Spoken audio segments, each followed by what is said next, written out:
Story time Telugu. అందరికీ నమస్కారం. ఈరోజు మనం తెలుసుకోబోతున్న కథ ముగ్గురు కూతుర్లు. గోవిందపురం అనే ఊళ్ళో అనసూయ, ప్రభాకర్ అనే దంపతులు ఉంటారు. వారు చాలా పెద్ద ధనవంతులు. వారికి ఒక్కగానొక్క కొడుకు రాజేష్ ఉంటాడు. రాజేష్ పట్నంలో పీజీ చదువుకుంటూ ఉంటాడు. అతను చాలా సరదా మనిషి. పైగా డబ్బున్నవాడు కావటంతో మంచి ఖరీదైన జీవితాన్ని గడుపుతూ ఉంటాడు. కష్టం అంటే ఏంటో తెలియనివాడు. ఎప్పుడూ కష్టపడలేదు కూడా. ఒరే రాజేషు, ఇంకా ఎన్నాళ్ళరా నీ చదువు? ఇంకా 2 సంవత్సరాలుందమ్మా. అయితే వచ్చే ఏడాది నీకు పెళ్ళి. అప్పుడే పెళ్ళేంటమ్మా? నేను కొన్ని రోజులు ఆగుదాం అనుకుంటున్నాను. చదువు కూడా ఇంకా అయిపోలేదు కదా. ఇంకెప్పుడురా? మొసలాడయ్యాక చేసుకుంటావా? సిగ్గులేదు. ఇప్పటికే పెళ్లి వయసు దాటిపోయింది. ఇంకా ఉంటే తర్వాత పిల్లని కూడా ఎవరు ఇవ్వరు. చదువుదేముందిలే, పెళ్ళాక చదువుకుంది గాని. అది కాదమ్మా. ఇక నువ్వు ఏం మాట్లాడబాకు. అయినా నాకు పెళ్లి చేయమని వెంటబడి మమ్మల్ని వేధించాల్సింది పోయి ఇంకా టైం కావాలంటావేంట్రా? కొంపదీసి ఎవరినైనా ఇష్టపడుతున్నావా? అబ్బా, అదేమీ లేదు నాన్న. మరింక పెళ్లి చేసుకోవడానికేమైందిరా? నేను 22 ఏళ్లకే మీ అమ్మని పెళ్లి చేసుకున్నాను. పెళ్ళయ్యాక సంవత్సరానికే నువ్వు బుట్టేశావు. ఏం లేదు నాన్న, కొద్ది రోజులు బ్యాచిలర్ లైఫ్ ఎంజాయ్ చేద్దామని. అయినా ఈ రోజుల్లో అబ్బాయిలెవరూ 30 దాటే వరకు పెళ్లి చేసుకోవట్లేదు. చూడండి, ఇలా బ్రతిమిలాడితే వీడు వినడు. చూడరా, నువ్వు ఒప్పుకున్నా ఒప్పుకోకపోయినా వచ్చే ఎండాకాలంలో నీకు పెళ్ళి. ఇక నువ్వు ఎన్ని సాకులైనా చెప్పు, నేను వినను. నీ ఈడు వాళ్ళందరూ పెళ్లి చేసుకొని పిల్లలను కూడా కనేశారు. పెళ్లి పెటాకులు మానేసి బలాదురు తిరుగుతున్నావు. మాకు మాత్రం మనవడో మనవరాలతో ఆడుకోవాలని ఉండదా? పైగా నీకోసం 4 సంబంధాలు ఎదురు చూస్తున్నాయి. వాళ్ళెంతకాలమని మన కోసం ఆగుతారు? పైగా మనకంటే బాగా డబ్బున్నవాళ్ళు. అంత మంచి సంబంధాలు పోతే మళ్ళీ దొరకో. ఈసారి సెలవులకి నువ్వు రాగానే నీకు పెళ్లి చేస్తాను. ఇందులో ఎటువంటి మార్పు లేదు అని కరాఖండిగా చెప్పేస్తుంది అనసూయ. రాజేష్ కాలేజ్కి వెళ్తాడు. ఒక నోరూరించే వార్త చెప్పనా? నోరూరించంటే గుర్తొచ్చింది. ఏదైనా టేస్టీగా తిందావా? వడా. వద్దు. మనసూరించే మది సంకోచించే. అందుకే Saffola masala oats, masala coriander, whole grain oats, real veggies, ఇంకా ఎంతో కమ్మని మసాలాలు. అంచేత హాయిగా సఫోలా మసాలా ఓట్స్ చేసుకోండి, మనసును వద్దనకండి. ఇంట్లో జరిగిన విషయం తన స్నేహితులతో చెప్తాడు. హ్యాపీ మ్యారేజ్ లైఫ్ రా మామా. ఒరే, అది కాదురా, నాకా పొట్టకొస్తే అక్షరం మొక్క రాదు. ఏదో సరదాగా చదువుకోవడమే తప్ప చదువుస్తున్నా. ఉద్యోగం గిద్యోగం ఏమీ రాదు. అయినా ఉద్యోగం చేయాల్సిన అవసరం నీకేంట్రా? కూర్చొని తిన్నా తరగనంత డబ్బుంది అని వాళ్ళు మాట్లాడుకుంటూ ఉండగా అప్పుడే కాలేజ్లోకి వసంత వస్తూ ఉండటం చూస్తాడు రాజేష్. సరేరా, నాకు కొద్దిగా పనుంది, మనం తర్వాత మాట్లాడుకుందాం అని చెప్పి వసంత దగ్గరికి వెళ్తాడు రాజేష్. వసంత, నీతో ఒక ముఖ్యమైన విషయం మాట్లాడాలి. ఏంటి రాజేష్? మా అమ్మ నాకు పెళ్లి చేయాలని చూస్తుంది. మరి నువ్వేమన్నావు? నాకంత అవకాశం లేదు ఈసారి. మా అమ్మ గట్టిగా నిర్ణయం చేసుకుంది. ఈసారి ఆపటం నా వల్ల కాదు. మనం వెంటనే పెళ్లి చేసుకోవాలి. అది కాదు రాజేష్, చదువైపోయాక మంచి ఉద్యోగం చూసుకుని మన కాళ్లపై మనం నిలబడ్డాకే పెళ్లి చేసుకుందాం అనుకున్నాం కదా. నిజమే, ఇప్పటికీ నాకు కూడా అదే ఇష్టం. కానీ మా అమ్మ ఒప్పుకోవటం లేదే. అది కాదు రాజేష్, నా మాట విను. చూడు వసంత, నేను నీ మాట వింటాను, కానీ మా అమ్మ నా మాట వింటం లేదు. ఒక్కసారి నా పరిస్థితి ఆలోచించు. నువ్వు లేకుండా నేను బ్రతకలేను. నిన్ను తప్ప వేరే అమ్మాయిని నా భార్యగా ఊహించుకోలేను. నేను మాత్రం నిన్ను ప్రేమించడం లేదా రాజేష్? నా భయం నీకు అర్థం కావడం లేదు. మన ప్రేమను తెలిపాక ఇంట్లో వాళ్ళు ఒప్పుకోవచ్చు, ఒప్పుకోకపోవచ్చు. ఒకవేళ ఒప్పుకోకపోతే అప్పుడు ఎవరిపైన ఆధారపడకుండా మన ఉద్యోగాలు మనకి కూడు పెడతాయి. అంతెందుకు, మన క్లాసులోని సుధా రమేష్లే అందుకు మంచి ఉదాహరణ. వారి కాళ్లపై వారు నిలబడకుండా ప్రేమించుకుంటున్నామని ఇంట్లో చెప్పి వాళ్ళు పెద్దవాళ్ళు ఒప్పుకోకపోవడంతో లేచిపోయారు. ఇప్పుడు చేతిలో ఉద్యోగం లేక చాలా దుర్భరమైన జీవితాన్ని అనుభవిస్తున్నారు. అలాంటి పరిస్థితి మనకు మన పిల్లలకు రాకూడదని నా ఉద్దేశం. ఆవేశంలో చాలామంది ప్రేమికులు ఇవే తప్పులు చేస్తున్నారు. మన విషయంలో అలా జరగకూడదని నా అభిప్రాయం. నేను అనాథగా పుట్టి ఎన్నో కష్టాలు పడుతూ పెరిగాను. కానీ నా పిల్లలకి అలా జరగకూడదు. వాళ్ళకి కుటుంబం అంతా ఉండాలి. అయినా నెగిటివ్గా ఎందుకు ఆలోచిస్తావు? మా వాళ్ళు తప్పకుండా ఒప్పుకుంటారు. అలా జరిగితే మంచిదే. కాబట్టి దాని గురించి మనకి పెద్దగా ఆలోచించవలసిన అవసరం లేదు. కానీ అలా జరగకపోతే ఏమిటన్నదే నా ప్రశ్న. నీకెంత చెప్పినా అర్థం కాదు వసంత. నీ వాదన నీదే కాని నన్ను మాత్రం పట్టించుకో. అయినా మా అమ్మ చాలా మంచిది. నా మాట కాదందు. నిన్ను తన కోడలుగా ఒప్పుకుంటుంది. పైగా పెళ్ళయ్యాక మనకు నచ్చినట్టు చదువుకోవచ్చు. మా అమ్మ దానికి ఎటువంటి అభ్యంతరమూ చెప్పదు. రాజేష్, ప్రతి తల్లి తండ్రి పిల్లలకు అర్థమైనట్లుగానే కనిపిస్తారు. కానీ వారికిష్టం లేని పని జరిగినప్పుడే వాళ్ళల్లోని మనం ఎప్పుడూ చూడని అసలు మనుషులు బయటకొస్తారు. పేదరికంలో ఉన్న కష్టాలు నాకు తెలుసు. కనీసం నువ్వు వాటిని దూరంగా కూడా చూసుండవు. కన్నీళ్లు ఉప్పగా ఉంటాయన్న విషయం నీకు తెలుసా? తెలీదు. ఎందుకంటే నువ్వు డబ్బులో పుట్టావు, డబ్బులోనే పెరిగావు. సంతోషాలు సరదాలు తప్ప నీకివేమీ తెలీదు. నీ ఇష్టం వచ్చినట్టు చెయ్యి. ఇక నేను నీతో వాదించలేను. కానీ ఒక్క విషయం, చెయ్యి దాటిపోయాక మాత్రం ఏదీ తిరిగి రాదు, గుర్తుంచుకో అని రాజేష్ చెప్పి విసురుగా అక్కడి నుంచి వెళ్ళి పక్కనే ఉన్న బెంచిపై కూర్చుంటాడు. వసంత ఆలోచిస్తూ మౌనంగా నిలబడిపోయి ఉంటుంది. ఈ వసంతని ఎలా ఒప్పించాలబ్బా? నేనేదో పెద్ద తెలివైన స్టూడెంట్ని, చదువైపోయాక పెద్ద ఉద్యోగం వస్తుందని పిచ్చిది భ్రమపడుతుంది. పోనీ నిజం చెప్దామంటే ఎక్కడ కోపంతో నా ప్రేమని రద్దు చేస్తుందోనని భయం అని రాజేష్ అనుకుంటూ ఉండగా వసంత రాజేష్ దగ్గరికి వస్తుంది. సరే రాజేష్, నీ మాట నమ్ముతున్నాను. నువ్వు చెప్పినట్టు మనం పెళ్లి చేసుకుందాం. నీకు తెలుసు, నా వైపు నుంచి మన పెళ్లికి అభ్యంతరం చెప్పడానికి ఎవరూ లేరు. ఇక నీదే భారం. ఆ మాటకి రాజేష్ సంతోషంతో ఎగిరి గంతేస్తాడు. ఇక స్నేహితుల సహాయంతో వసంతని పట్నంలోని ఒక గుళ్ళో పెళ్లి చేసుకుని వాళ్ళ ఇంటికి తీసుకుని వెళ్తాడు రాజేష్. వాళ్ళని చూసి అనసూయ, ప్రభాకర్ ఆశ్చర్యపోతారు. అమ్మా, తన పేరు వసంత. తను నేను ప్రేమించుకున్నాం. చాలా పేదమ్మాయి. అమ్మా నాన్న కూడా లేరు. ఒంటరిది. ఇక నుంచి తనకు అన్నీ మీరే చూసుకోవాలి. ఈ విషయం ముందే మీకు చెప్తే ఒప్పుకోరని చెప్పలేదు. ఇప్పుడు మాత్రం ఎలా ఒప్పుకుంటా అనుకున్నావురా? నన్నింత మోసం చేస్తావా? ఒక్కగానొక్క కొడుకు. నీ పెళ్ళి అంగరంగ వైభవంగా నాకు నచ్చిన అమ్మాయితో జరిపిద్దామనుకున్నాను. ఇక ఇంట్లో నీకు స్థానం లేదు. పో పో బయటికి. మీ ఇష్టం వచ్చిన దగ్గరికి పోయి బ్రతకండి. అయినా ఇలాంటి అనామకురాల్ని తీసుకొచ్చి ఇంటి కోడల్ని చేస్తే ఎలా ఊరుకుంటాననుకున్నావు? దాన్ని వదిలేస్తే నీకింట్లో స్థానం లేదంటే నువ్వు కూడా దాంతో పాటే పో అని వసంతని నానా మాటలు అని అవమానించి ఇంట్లో నుంచి బయటకు గెంటేస్తుంది. వసంత, మా అమ్మ కొద్దిగా కోపంలో ఉంది. చెప్పకుండా పెళ్లి చేసుకున్నాను కదా. కొద్ది రోజులు పోతే ఆమె మనల్ని ఒప్పుకొని స్వయంగా ఇంటికి తీసుకెళ్తుంది. నువ్వేం భయపడకు. వసంత ఏమీ మాట్లాడకుండా మౌనంగా ఉంటుంది. ఇద్దరూ కలిసి పట్నంలో ఒక గది అద్దెకు తీసుకుని కాపురం పెడతారు. అలా సంవత్సరాలు గడిచిపోతాయి. ఈలోగా 3 ఆడపిల్లలు పుడతారు. ఎప్పటికప్పుడు వసంత తమ అత్తగారొచ్చి తమను తీసుకెళ్తుందని ఎదురుచూస్తూ ఉంటుంది. కష్టాలు తెలియని రాజేష్ కూలి పని చేస్తూ ఎంతో కష్టపడుతూ కుటుంబాన్ని పోషించాల్సి వస్తుంది. అయితే రాజేష్లో నెమ్మదిగా విసుగు మొదలవుతుంది. వసంతపై చీటికి మాటికి చిరాకు పడతాడు. పెళ్లికి ముందు గడిపినటువంటి తన సరదా జీవితాన్ని గుర్తు చేసుకుంటూ ఇప్పుడు అనుభవిస్తున్న కష్టాలతో కూడుకున్న జీవితాన్ని తలుచుకొని బాధపడుతూ ఉంటాడు. ఈ విధంగా జరుగుతూ ఉండగా ఒకరోజు అనసూయ వాళ్ళింటికొస్తుంది. అది చూసి వసంత ఎంతో సంతోషపడుతుంది. అత్తగారికి రాచమర్యాదలు చేస్తుంది. రాజేష్ కూడా సంతోషిస్తాడు. వసంత ఎంత మర్యాద చేసినా కూడా అనసూయ మాత్రం కొంచెం అయిష్టంగానే కోడలి పట్ల ప్రవర్తిస్తుంది. అమ్మా, ఆమెవరు? ఎప్పుడూ చూడలేదు మన ఇంట్లో. మీరెప్పుడూ అడుగుతుంటారు కదమ్మా, మా నానమ్మ తాతయ్య ఎక్కడా అని. అదిగో ఆవిడే మీ నానమ్మ. ఆ మాట వినగానే ఎక్కడా లేని సంతోషంతో పిల్లలు నానమ్మ అంటూ కేకలు వేసుకుంటూ వెళ్ళి అనసూయని చుట్టుముడతారు. నానమ్మ, ఇన్నాళ్ళు నువ్వెక్కడున్నావు?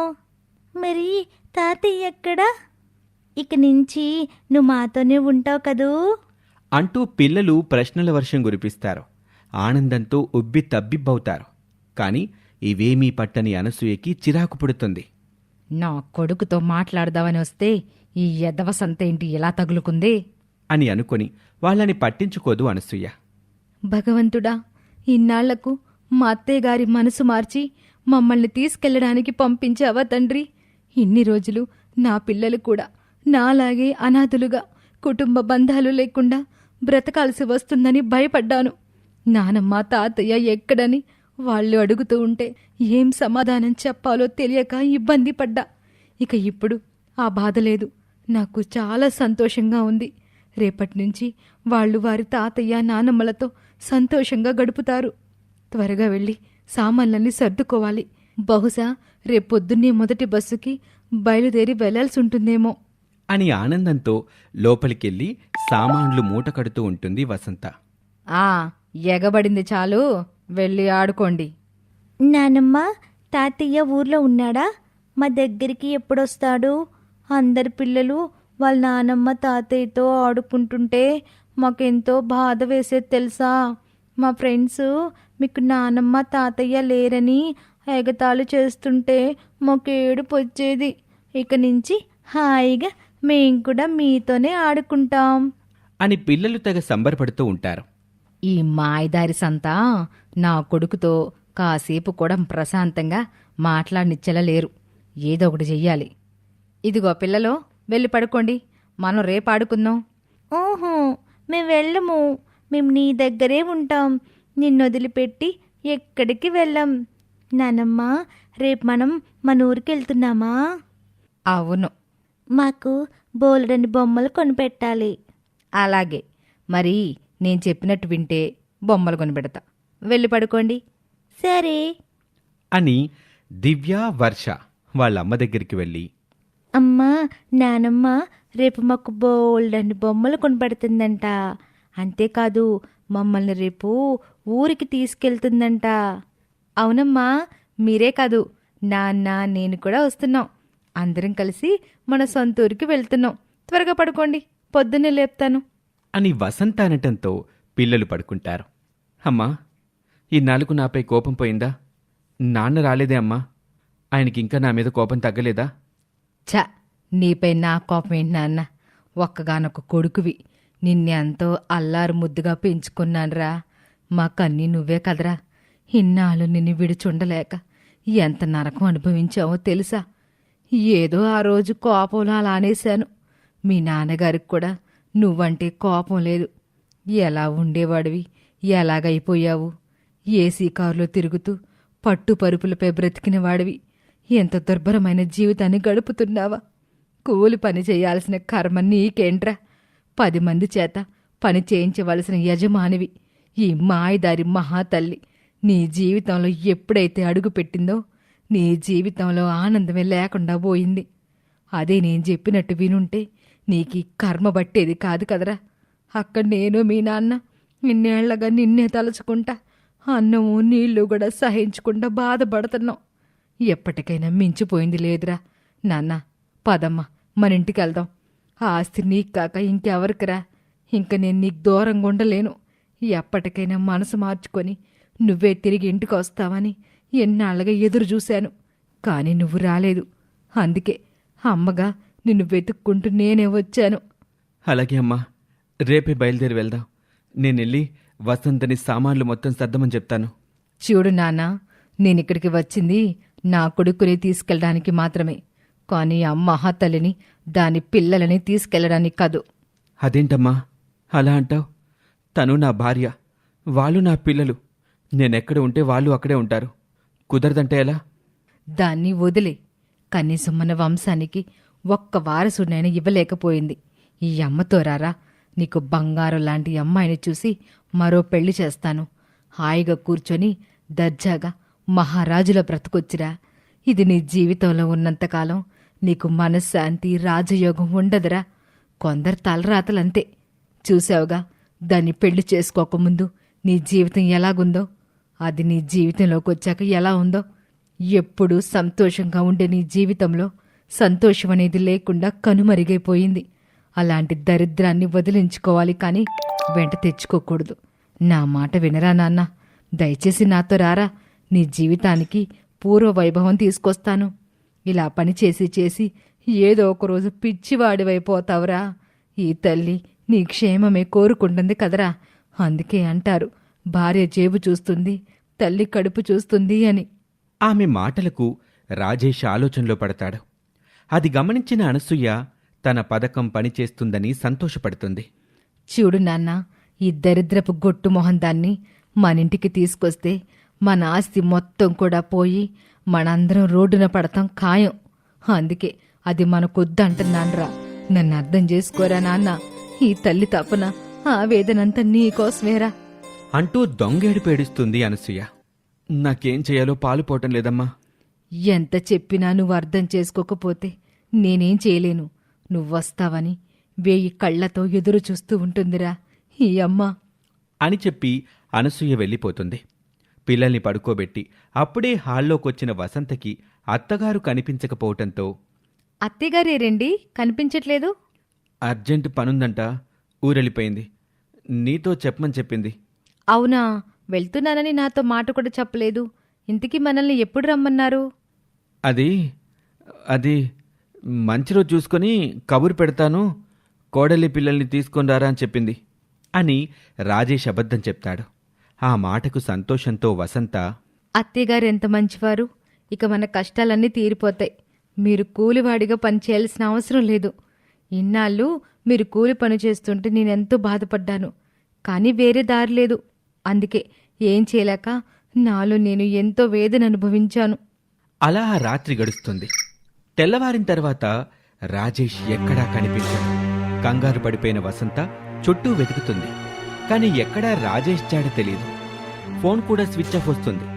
అలా 10 రోజులు గడుస్తుంది. భయంతో పిల్లల్ని తీసుకుని అత్తారింటికి వెళ్తుంది వసంత. అత్తయ్య, మీ అబ్బాయి కనిపించడం లేదు. ఏం చేశావే నా కొడుకుని? నిజంగా నాకేం తెలియదు అత్తయ్య. ఆ రోజు మీరొచ్చి వెళ్ళిన తర్వాత రోజు నుంచి ఆయన కనిపించడం లేదు. మిమ్మల్ని పోషించలేక జీవితంపై విరక్తి వేసి నా కొడుకు ఎటో వెళ్ళిపోయినట్టున్నాడు. వాడే లేకపోతే మీరు నాకెందుకు? పొండి, మీ దారి మీరు చూసుకోండి అని వారి మొహానే తలుపులు వేస్తుంది అనసూయ. పాపం వసంత పిల్లలతో ఎన్నో ఇబ్బందులు పడుతుంది.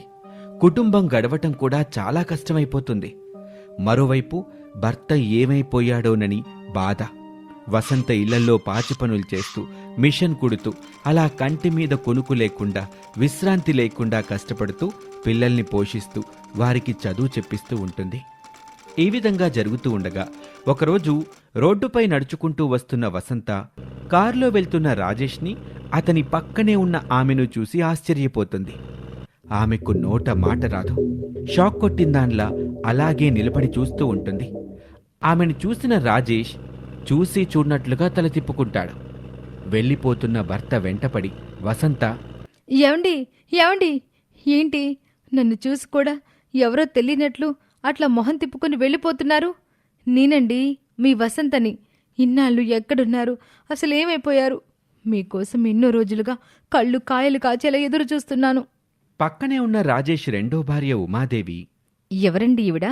మిమ్మల్ని పట్టుకొని తన సొంత భర్తని పిలిచినట్లు పిలుస్తోంది. ఆవిడ మీకు తెలుసా?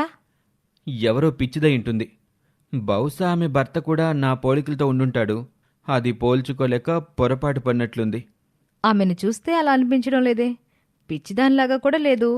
మిమ్మల్ని బాగా తెలిసిన మనిషిలాగా మాట్లాడుతోంది. చూడు డియర్, ఇలాంటి వాళ్ళ సంగతి నీకు తెలీదు. డబ్బుల కోసం ఇలా చేస్తూ ఉంటారు. పచ్చగా ఉన్న సంసారాలను చూసి ఓర్వలేరు. వాళ్ళ మధ్య గొడవలు పెట్టి ఆనందపడుతూ ఉంటారు. పావలా బేడా ఇస్తే నోరు మూసుకొని వాళ్లే వెళ్ళిపోతారు. చూడమ్మాయి, డబ్బుల కోసం ఇలా పరాయి మగాన్ని ఏవండి అని పిలవటం మంచి పద్ధతి కాదు. ఇదిగో ఈ డబ్బు తీసుకొని పో అని ముష్టేసినట్లు కొంత డబ్బు ఆమె చేతిలో పెట్టి తన రెండో భార్య ఉమాదేవితో వెళ్ళిపోతాడు. వసంత ఇదంతా చూసి ఆశ్చర్యపోతుంది. అయోమయంగా చూస్తూ ఉంటుంది. గబగబా పరిగెత్తుకుంటూ వారి అత్తారింటికి వెళ్తుంది. ఆమెను దూరం నుంచి చూసిన అనసూయ, ఇదేమిటి వసంత ఇటువైపు వస్తుంది? అత్తయ్య, అత్తయ్య, మీ అబ్బాయి కనిపించారు. కానీ నేను ఎవరో తెలియనట్లు ప్రవర్తించారు. ఈ విషయం మీకు చెప్దామని వచ్చాను. కన్న కొడుకు కనిపించకుండా పోయాడని మీరు ఎంత బాధపడుంటారో నాకు తెలుసు.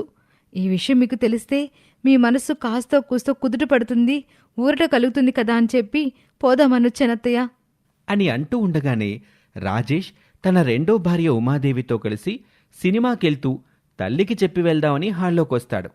అక్కడ వసంతని చూసిన రాజేష్ తనలో తాను ఒక్క నిమిషం పాటు కలవరపాటుకు గురవుతాడు. అనసూయ కూడా కొద్దిగా తడబడుతుంది. రాజేష్ తన తల్లి దగ్గరే ఉండటం చూసి మరోసారి షాక్ అవుతుంది వసంత. రోడ్డుపైన తన భర్తను ఏమండి అని పిలిచిన అమ్మాయి అక్కడికి కూడా రావటంతో రెండో భార్య ఉమాదేవి కూడా ఆశ్చర్యపోతుంది. అత్తయ్య, ఎవరీమే? ఆయన్ని ఏమండి అని పిలుస్తుంది, పైగా ఇంటికొచ్చింది. మీరు నా దగ్గర ఏదో దాస్తున్నారు, ఏంటిది? అబ్బే, ఏమీ లేదమ్మా, నీ దగ్గర దాయడానికి ఏముంది చెప్పు. ఇందాక రాజేష్ని రోడ్డుపై చూసి ఏమండి అంటూ పిలిచిందని నువ్వే చెప్పావుగా. అంతటితో ఊరుకోక మీ వెనకాల పరిగెత్తుకుంటూ ఇంటి వరకు వచ్చింది. అంతే, నేను చూసుకుంటాను, మీ ఇద్దరు సరదాగా అలా సినిమాకెళ్ళి రండి అని వాళ్ళిద్దరినీ పంపిస్తుంది అనసూయ. రాజేష్, ఉమాదేవి సినిమాకి వెళ్ళిపోతారు. అత్తయ్య, అంటే మీకంతా తెలుసన్నమాట. నేనుండగా ఆయనకి రెండో పెళ్లి చేస్తారా? నాకు అన్యాయం చేస్తారా? ముగ్గురు ఆడపిల్లల తల్లిని నా గురించి కొంచెం కూడా ఆలోచించాలనిపించలేదా? నాపై జాలి లేదా? నా గొంతు కోస్తారా? ఇన్నాళ్ళు ఆయన ఎక్కడున్నారో తెలియక ఊర్లు పట్టుకొని తిరుగుతుంటే మీరు నాకు మాత్రం ఒక్క మాట కూడా చెప్పలేదు అని బోరుమని ఏడుస్తుంది వసంత.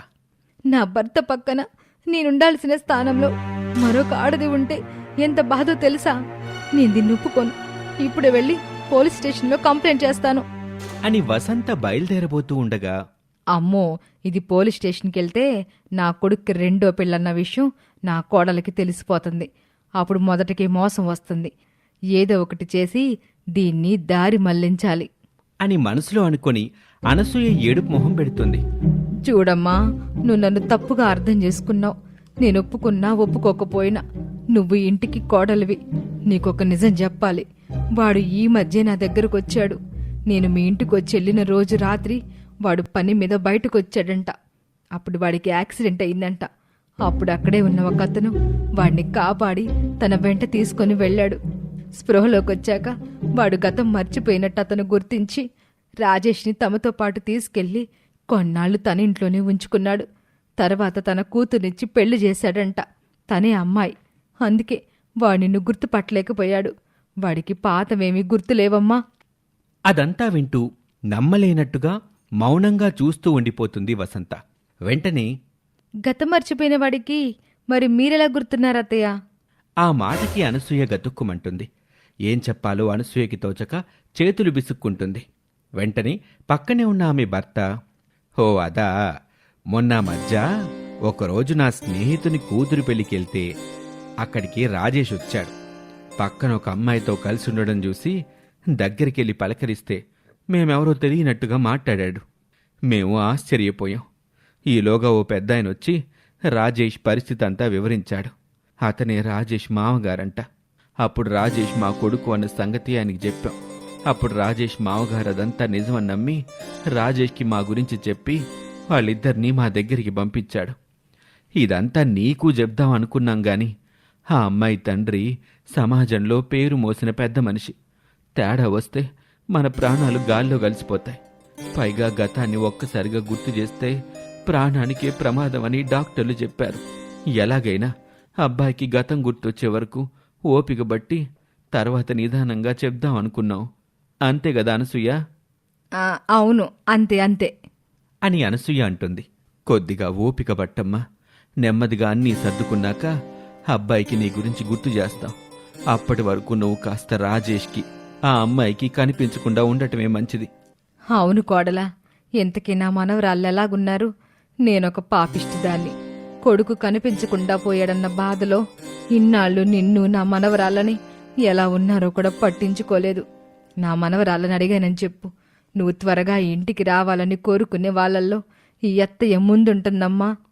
తన అత్తయ్య తనపై చూపెడుతున్న ప్రేమకి వసంత ఆనందంతో పొంగిపోతుంది. పాపం ఆమెకు తెలియదు అదంతా నాటకమని. సరే అత్తయ్య, వెళ్ళొస్తాను. గుర్తుంచుకో, నేను కబురు చేసే వరకు ఇటువైపుకి మళ్ళీ రాకో. తెలుసు కదా, ఆ అమ్మాయికి అనుమానం వచ్చిందంటే వెళ్ళి వాళ్ళ నాన్నకి చెబుతుంది. ఇకప్పుడు మన పని హుష్కాకి. మా ప్రాణాలు పోయినా మాకు బాధ లేదు. మోసలోళ్ళం ఏనాటికైనా పోవాల్సిన వాళ్ళమే. మా బాధంతా మీ గురించేనమ్మా.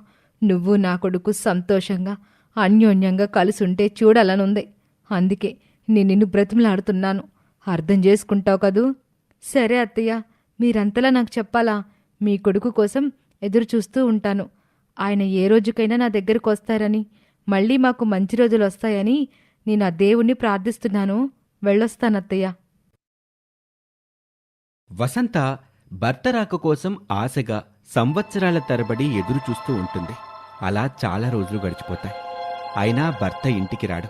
అలా మధ్య మధ్యలో ఎవరికీ తెలియకుండా అత్తగారిని కలిసి రాజేష్ గురించి అడుగుతూ ఉంటుంది వసంత. అత్తగారు ఏదో ఒకటి సర్ది చెప్పి పంపిస్తూ ఉంటుంది. అప్పటికే రాజేష్కి కొడుకు కూడా పుడతాడు. ఆ విషయం తెలియని వసంత అత్త మాటలు ఇంకా నమ్ముతూ భర్త ఇంకా వస్తాడని ఎదురు చూస్తూ ఉంటుంది. పిల్లలు పెరిగి పెద్దవారవుతారు. పాపం వసంత ఒక్కతే కష్టపడుతూ పనిచేస్తూ ఆ చాలీచాలని డబ్బులతోనే పిల్లల పోషణ, చదువు చూసుకుంటూ ఉంటుంది. పిల్లలు ముగ్గురు వసంతను కాని ఆమె మాటలు కాని అసలు లెక్క చేసేవారు కాదు. వారికి నచ్చినట్లు వాళ్ళు ప్రవర్తిస్తూ ఉంటారు. చదువు కూడా సరిగ్గా చదవకపోవటంతో మార్కులు కూడా సరిగా వచ్చేవి కావు. అన్ని పరీక్షల్లో ఫెయిల్ అవుతూ ఉంటారు. చదువుని నిర్లక్ష్యం చేస్తూ ఉంటారు వసంత ముగ్గురు పిల్లలు. ఆడంబరాలపై ఆసక్తి చూపిస్తూ ఉంటారు. ఇది తెలుసుకున్న వసంత, పిల్లలు, మీ పద్ధతేం బాగోలేదు. ఈ మధ్య నా మాటంటేనే అసలు మీరు లెక్క చేయడం లేదు. నేను రోజంతా పనిచేసి అలసిపోయి ఇంటికొస్తున్నాను. మీరు కాలేజ్ నుండి వచ్చాక ఖాళీగా కూర్చోకపోతే కాస్త ఇంటి పని అందుకోవచ్చు కదా. రోజురోజుకి నాలో ఉన్న ఓపిక నశించిపోతుంది. డాక్టర్లు నా శరీరానికి విశ్రాంతి కావాలని చెబుతున్నారు. కానీ అది జరిగే విషయం కాదని వాళ్ళకి తెలియదు కదా. చూడండమ్మా, మీరు ఇలా బాధ్యత లేకుండా ప్రవర్తిస్తే ఎలా చెప్పండి? ఆ మాటకు పెద్ద కూతురు దివ్య, చదువులేని ముద్దువి. ఈ కాలంలో చదువుకున్న అమ్మాయిలు ఇళ్లలో పనిచేస్తారా ఏమిటి? గోతులోని కప్పలాగా అలా ఇంట్లోనే ఉండకపోతే బయటికి వెళ్ళి ప్రపంచాన్ని చూడు. ఆడపిల్లలు ఎంత ఫాస్ట్ ఫార్వర్డ్లో ఉన్నారో అర్థమవుతుంది. చూడండి, వాళ్ళ పరిస్థితి వేరు, మన పరిస్థితి వేరు. ఈడొచ్చిన పిల్లలు ఇలాగుంటే నలుగురిలో చెడ్డ పేరు వస్తే మిమ్మల్ని పెళ్లి చేసుకోవడానికి ఎవరు ముందుకు రారమ్మా. ఆ మాటకు రెండో కూతురు వర్ష, ఆయన ఇప్పుడు మాత్రం మమ్మల్ని పెళ్లి చేసుకోవడానికి ఎవడొస్తాడు? కొత్తగా మేం చెడగొట్టేదేముంది? ముందే అంతా నువ్వే చెడగొట్టేశావుగా. ఆ మాటకి వసంత ఆశ్చర్యపోతుంది. చిన్న కూతురు నిత్య మాట్లాడుతూ, అవును, మా మెచ్యూరిటీ ఫంక్షన్ కూడా నువ్వు చేయలేకపోయావు. మా ఫ్రెండ్స్ అందరూ మమ్మల్ని ఎంతగా హేళన చేశారో నీకేం తెలుసు? ఇంట్లోనే కూర్చుంటావు. మా ఫ్రెండ్స్ వాళ్ళ ఇంటికి వెళ్తే వాళ్ళ మమ్మీ వాళ్ళు వాళ్ళ ఇంట్లో కూడా రానివ్వట్లేదు. దానికి కారణం నువ్వే. దానికి నేనేం చేశాను? ఏం చేశావా? అందరూ మీకు నానలేడు, మీ అమ్మ తప్పు చేసి మిమ్మల్ని కంది, తండ్రి ఎవరో తెలియని మీలాంటి వాళ్ళు మా ఇంటికొచ్చినా మా పిల్లలతో స్నేహం చేసిన ఊరుకునేది లేదని కాళ్ళు ఎరగొడతామని అంటున్నారు. ఆ మాటకి వసంత, సర్ఫ్ ఎక్సెల్ మ్యాటిక్ ఇప్పుడు కొత్త ప్యాక్ లో. ఈ రోజు బాగా ఆడుకున్నావా చాంప్? Any doubt? ఎలా ఆడాలో నేను చూడు. ఎండిపోయిన మరక చూడు. నో డౌట్, ఈ ఎండిపోయిన మరకల కోసం ఉంది కొత్త సర్ఫ్ ఎక్సెల్ మ్యాటిక్ ఎస్పీపీ టెక్నాలజీతో. ఈ మొండి ఎండిన మరకలు మెషిన్ లోనే తొలగిపోతాయి. శుభ్రమైందా? Any doubt? కొత్త సర్ఫ్ ఎక్సెల్ మ్యాటిక్. గుండె బద్దలైపోతుంది. లేదు, నేను ఏ తప్పు చేయలేదు. మీకు నాన్న ఉన్నాడు.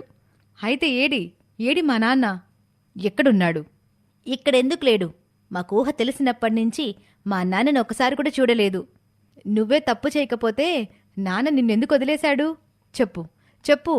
సమాధానం లేదు కదా? ఎలా ఉంటుందిలే. నీలాంటి పతిత కడుపున పుట్టినందుకు మేమీ బాధలు పడాల్సిందే.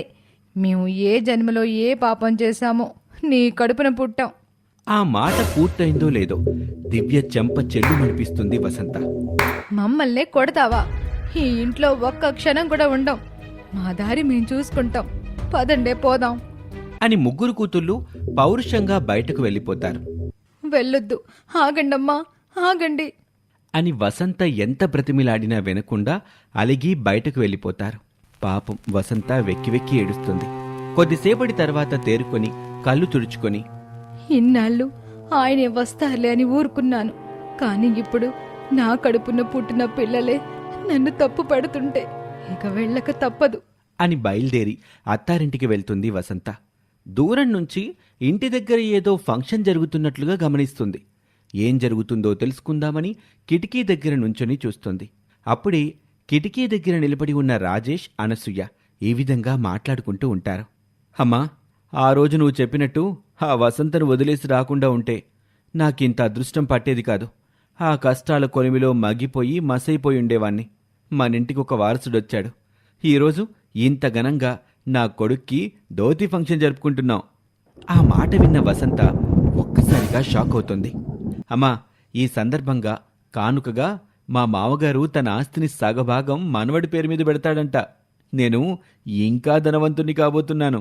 సంతోషవరా నాన్న, నిన్నిలా చూసుకోవడానికే నేనెంతో తపన పడ్డాను. ఆ దరిద్రపు గుట్టోసంత నుండి, దాని పిల్లల నుండి నిన్ను విడిపించుకోవడం కోసం నేను ఎన్నో తిప్పలు పడ్డాను.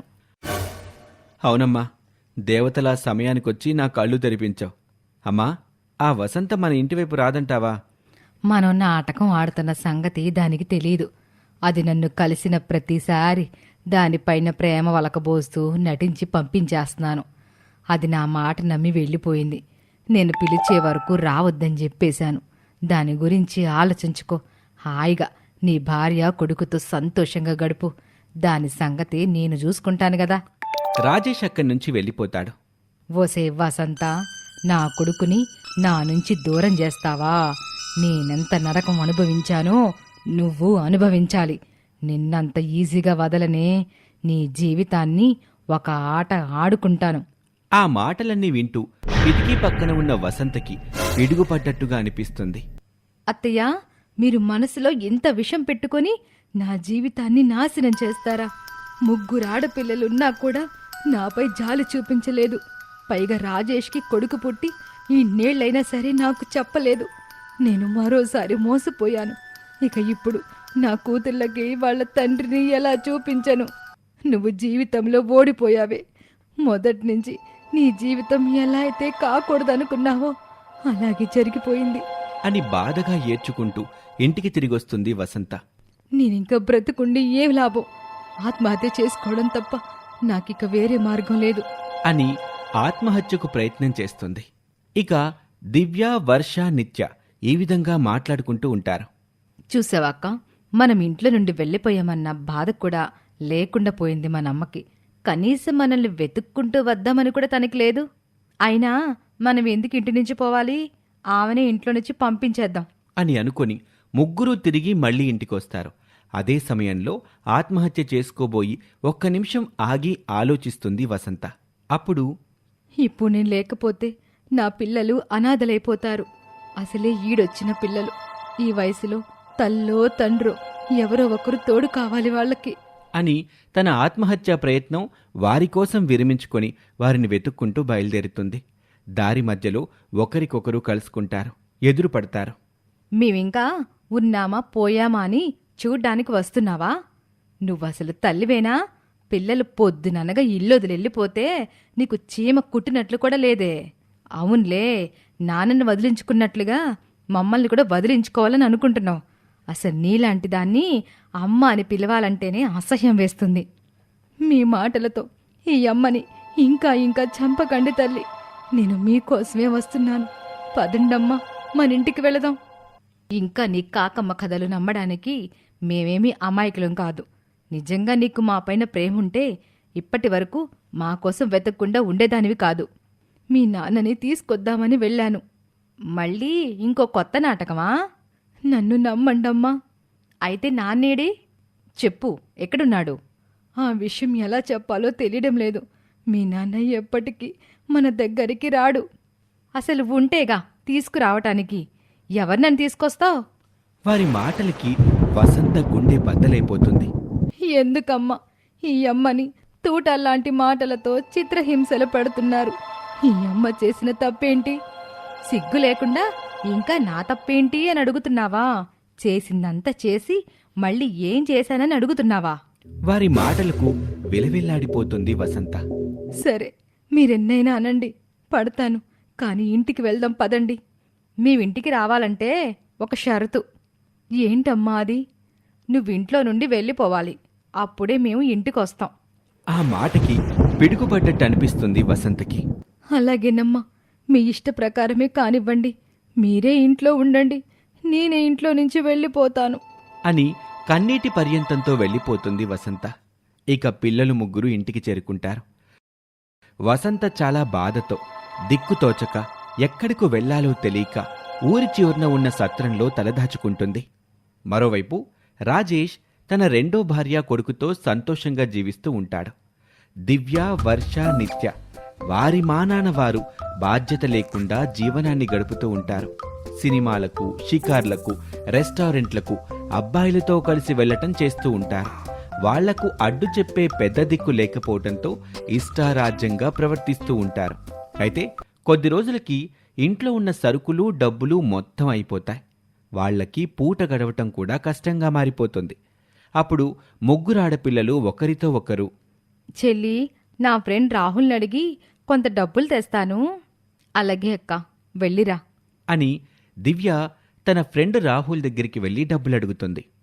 నీకు డబ్బులు కావాలంటే నాతో సరదాగా గడపాలి అని రాహుల్ అనటంతో ఏడ్చుకుంటూ దివ్య ఇంటికొస్తుంది. అదే విషయాన్ని దివ్య చెల్లెలతో చెప్పుకొని వెక్కి వెక్కి ఏడుస్తుంది. ఇప్పుడు ఎలాగక్క? ఆకలికి తట్టుకోలేకపోతున్నాం. అదే అమ్మ ఉంటే ఈ పరిస్థితి వచ్చేది కాదు కదా. అక్క, అక్కడ అమ్మ పెట్టుంది కదా, అమ్మ దాన్ని ఎప్పుడు ముట్టుకోనిచ్చేది కాదు కదా. బహుశా అందులో ఏవైనా డబ్బులున్నాయేమో, వెళ్ళి చూద్దాం పదండి. అని వెళ్ళి ఆ పెట్టెను తెరిచి చూస్తారు. అందులో వారికి వాళ్ళ అమ్మ, నాన్న కలిసి దిగిన ఫోటోలు, వాళ్ళ అమ్మ చదువుకున్న సర్టిఫికేట్లు, ఒక డైరీ కంటపడతాయి. అది చూసి వాళ్ళు చాలా ఆశ్చర్యపోతారు.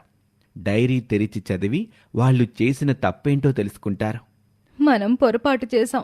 దేవత లాంటి అమ్మని అవమానించి ఇంట్లో నుంచి పంపించేశాం. పదండి, వెళ్ళి మన అమ్మని వెతికి తీసుకుని వద్దాం. అని ముగ్గురు తల్లిని వెతుక్కుంటూ ఊరంతా తిరుగుతూ ఉంటారు. కాని వసంత ఎక్కడా కనిపించదు. వారికి భయమేస్తుంది. దివ్య, వర్ష, నిత్య తల్లి కనిపించకపోవటంతో భయపడుతూ ఉంటారు. అక్క, అమ్మేదైనా అఘాయిత్యం చేసుకొని ఉంటుందంటావా? అలా ఏం జరగదు.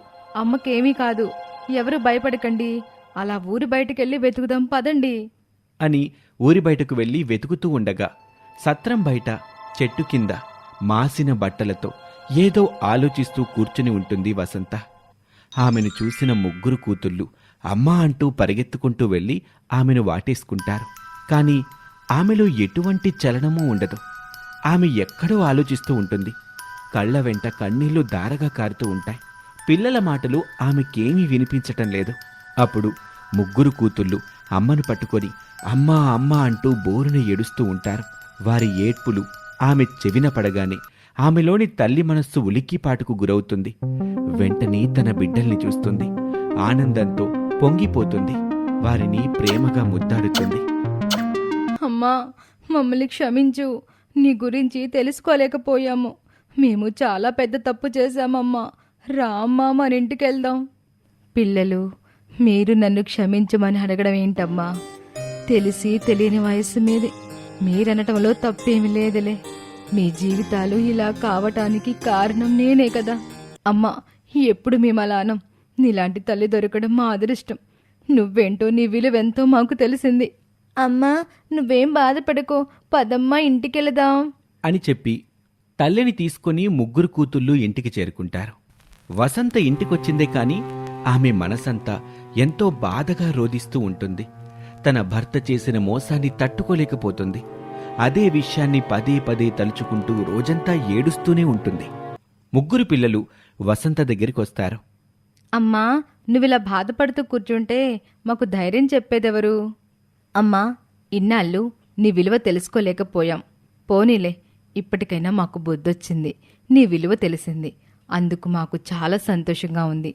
నీలాంటి తల్లి కడుపున పుట్టడం మాకు చాలా గర్వంగా ఉందమ్మా. అమ్మా, బాగా ఆకలి వేస్తుంది, పదమ్మా భోజనం చేద్దాం. నాకు ఆకలిగా లేదమ్మా. మీరు వెళ్ళి తిని పడుకోండి. నువ్వు తినకపోతే మేం కూడా తినం, మాకు కూడా వద్దు అని వాళ్ళు అలుగుతారు. సరేనమ్మా, అలాగే. పదండి, వెళ్ళి భోజనం చేద్దాం. మా మంచి అమ్మ. ఇక పిల్లలు వెళ్ళి భోజనం తీసుకుని వస్తారు. వసంత అన్నం కలిపి ముగ్గురు పిల్లలకు తినిపిస్తుంది. తర్వాత పిల్లలు ముగ్గురు, అమ్మా, ఇప్పుడు మేం తినిపిస్తాం, నువ్వు తినాలి అని ముగ్గురు తల్లికి అన్నం తినిపిస్తారు.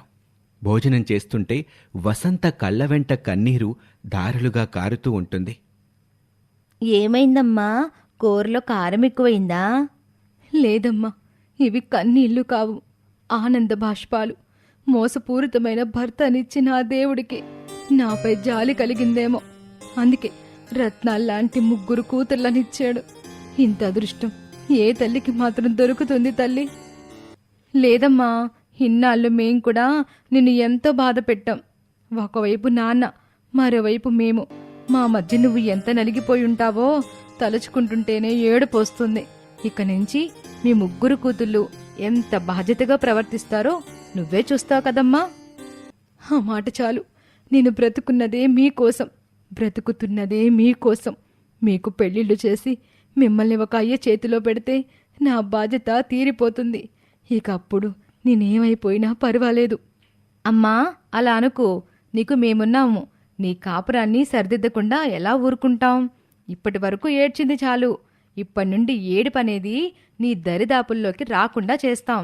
నీకు కొడుకు లేడనే బాధని మేం తీర్చేస్తామమ్మా. నిన్ను కొడుకులాగా కంటికి రెప్పలా కాచుకుంటాం. తల్లి, నేనెప్పుడూ అలా ఆలోచించలేదు. కొడుకైనా కూతురైనా నాకొక్కటే. ఆ విషయం గురించి నేను కలలో కూడా బాధపడలేదు. అయినా ఈ రోజుల్లో చూస్తూనే ఉన్నాంగా కొడుకులు తల్లిదండ్రులను ఎలా చూసుకుంటున్నారో. కూతుర్లే నయం. కూతుర్లకున్నంత ప్రేమ కొడుకులకి ఎక్కడుంది? ఈ విషయంలో మాత్రం ఆ దేవుడు నన్ను పెద్ద చూపు చూశాడు. బంగారం లాంటి 3 కూతుర్లనిచ్చాడు. మీరే నా కండ ఆస్తి తల్లి. ఇక 3 తల్లిని వదలకుండా ఆ రాత్రి ఆమె ఒడిలో పడుకొని నిద్రపోతారు. మరుసటి రోజు తెల్లారేసరికి 3 పిల్లలు లేచి ఇంటి పనంతా పూర్తి చేస్తారు. అది చూసి వసంత ఎంతో సంతోషపడుతుంది. దేవుడి పటాల దగ్గరకు వెళ్ళి, భగవంతుడా, ఇంత బాధలో నా కూతుళ్ళ ద్వారా నాకింత సంతోషమిస్తున్నావా? ఇక ఈ జన్మకిది చాలు. నా పిల్లలు నన్ను అర్థం చేసుకున్నారు. 3 ముళ్ళు వేసి 7 అడుగులు నడిచి నా కష్ట సుఖాలలో తోడుంటానని మాట ఇచ్చిన మనిషి నన్ను ఒంటరిదాన్ని చేసి కష్టాల కొలిమిలో దారి తెలియని ఈ అగాధంలో నన్ను నెట్టివేసినా నా పేగు తెంచుకొని పుట్టిన నా పిల్లలు నాకు తోడుగా నిలబడ్డారు. ఇది చాలు నాకు. ఇక ఈ జన్మకి ఏది అక్కర్లేదు. ఒక తల్లిగా నాకు ఇంకేం కావాలి? అప్పుడే అక్కడికొచ్చిన పిల్లలు తల్లి మాటలు విని, లేదమ్మా, ఇది చాలదు. నిన్నీ స్థితికి తీసుకొచ్చిన నాన్నని ఊరికే వదిలిపెట్టాం. ఆయన సుఖం సంతోషం చూసుకొని ఆయన వెళ్ళిపోయాడు. నిన్ను దిక్కు తెలియని స్థితిలో వదిలేస్తాడా? తలచుకుంటేనే మా రక్తం మరిగిపోతుంది. ఆయనకి సహకరించిన నానమ్మ తాతయ్యని కూడా మేమేమి వదిలిపెట్టాం. వాళ్ళకి బుద్ధి చెప్పి తీరాలి. మళ్ళీ నీ కాపురాన్ని నిలబెడతాం. వద్దమ్మా, అలా చేయడం వల్ల నాలాంటి ఇంకొక ఆడపిల్ల జీవితం నాశనమైపోతుంది. అంటే నీ జీవితం నాశనమైపోయినా పర్వాలేదా? కష్టాలు కన్నీళ్లు నాకు అలవాటైపోయాయి తల్లి. అలా అని జీవితాంతం వాటిని మోస్తూ అలాగే ఉంటానంటే మేం చూస్తూ ఊరుకుంటామా? అమ్మా, నువ్వింకేం మాట్లాడుకో. జరగబోయేది చూస్తూ ఉండు అని 3 బయటికొస్తారు. ఇంటి బయట సమావేశమై ఈ విధంగా మాట్లాడుకుంటూ ఉంటారు. చెల్లి, ముందు మనం చేయాల్సిన పనులు చాలా ఉన్నాయి. ఇన్నాళ్ళు మన అమ్మ మన కోసం చాలా కష్టపడి పని చేసి అలసిపోయింది. ఆరోగ్యం కూడా పాడు చేసుకుంది. ఇక నుంచి అమ్మ చేత మనం ఏ పని చేయించకూడదు. మనం బాగా చదువుకోవాలి. మరోవైపు బాగా డబ్బు సంపాదించి మన కుటుంబాన్ని పోషించుకోవాలి. మరి ఏం చేద్దామక్క? మన చదువుకి ఏ ఇబ్బంది లేకుండా ఖాళీ సమయంలో పనిచేస్తూ డబ్బులు సంపాదించాలి. ఎలా? ఒక పని చేద్దాం. నేను తొందరగా లేచి ఇంటింటికి పాల ప్యాకెట్లు, న్యూస్ పేపర్లు వేస్తాను. అక్క, అయితే నేను కాలేజీకి వెళ్ళొచ్చాక సాయంత్రం టైంలో పిల్లలకి ట్యూషన్స్ చెప్తాను అని వర్ష అనగానే, మరి నేనక్క? అరే నిత్య, నువ్వు చిన్నదానివి కదరా. మేమిద్దరం ఉన్నాం కదా పెద్దవాళ్ళం. అవన్నీ మేం చూసుకుంటాంలే. నువ్వు బాగా చదువుకో. సరే అక్క. నేను చదువుకుంటాను కానీ ఒక పని చేస్తాను. అప్పుడప్పుడు అమ్మకి ఇంటి పనుల్లో సహాయం చేస్తాను. Okay, done. వారనుకున్నట్టుగానే మరుసటి రోజు నుండి ఒక పక్కన చదువుకుంటూనే మరోవైపు పెద్ద కూతురు దివ్య పేపర్ వేయటం, రెండవ కూతురు వర్ష ట్యూషన్స్ చెప్పటం, చిన్న కూతురు నిత్య తల్లికి సహాయం చేస్తూ ఉండటం చేస్తూ ఉంటారు. నెల రోజుల తర్వాత దివ్య వర్ష సంపాదించిన డబ్బుల్ని వాళ్ళ అమ్మ చేతుల్లో పెడతారు. అది చూసిన వసంత ఆనందానికి హద్దుండదు. ఎంతో సంబరపడుతుంది. కూతుళ్ళు ఇంత బాధ్యతగా మెలగటం చూసి వసంతకు ఆనందంతో మనసు నిండిపోతుంది. కళ్ళ వెంట ఆనంద బాష్పాలొస్తాయి. తల్లి, ఈ మార్పు కోసమే ఇన్నాళ్ళు నేనెదురు చూశాను. ఈ క్షణం నేనేమైపోయినా పర్వాలేదు. ఆ రోజు నుండి పిల్లలు కాలేజ్కి వెళ్తూ పనులు చేసుకుంటూ ఉండేవాళ్ళు. ఈ విధంగా పొద్దున్న సాయంత్రం ఖాళీ సమయాల్లో పనిచేయటం, మళ్ళీ కాలేజ్కి వెళ్ళటం, తల్లిని కూర్చోబెట్టి మహారాణిలా చూసుకుంటూ ఉండేవారు. ఇలా జరుగుతూ ఉండగా ఒకరోజు అనుకోకుండా ఉన్నట్టుండి వసంత స్పృహ తప్పి కింద పడిపోతుంది. పిల్లలు ఎంత లేపినా లేవదు. భయంతో పిల్లలు ముగ్గురు ఏడుస్తూ తల్లిని తీసుకుని హాస్పిటల్కి వెళ్తారు. వసంతను చెక్ చేసిన డాక్టర్, ఈవిడ మీకేమవుతుందమ్మా? మా అమ్మగారు డాక్టర్. ఓ అలాగా. మరి మీ నాన్నగారు రాలేదా? పిల్లలు మీరొచ్చారేంటి? డాక్టర్ అడిగిన ప్రశ్నకు ఏం సమాధానం చెప్పాలో తెలియక ముగ్గురూ ఒకరి ముఖం ఒకరు చూసుకుంటారు. పర్వాలేదు, ఏంటో మాకు చెప్పండి డాక్టర్ గారు. మా అమ్మకి ఎలా ఉంది? ఏదైనా ప్రమాదమా? అని కంగారు పడుతూ అడుగుతుంది దివ్య. అది కాదమ్మా, మీరు చూస్తే పిల్లలు. ఇలాంటి విషయాలు పెద్దవాళ్లకు చెప్పటం మంచిది. అందుకే మీ నాన్నగారిని పిలిపించండి. పర్వాలేదు డాక్టర్ గారు, మాకు చెప్పండి. మా నాన్నగారు ప్రస్తుతం ఊర్లో లేరు, క్యాంపుకు వెళ్ళారు. అని దివ్య అబద్ధం చెప్తుంది.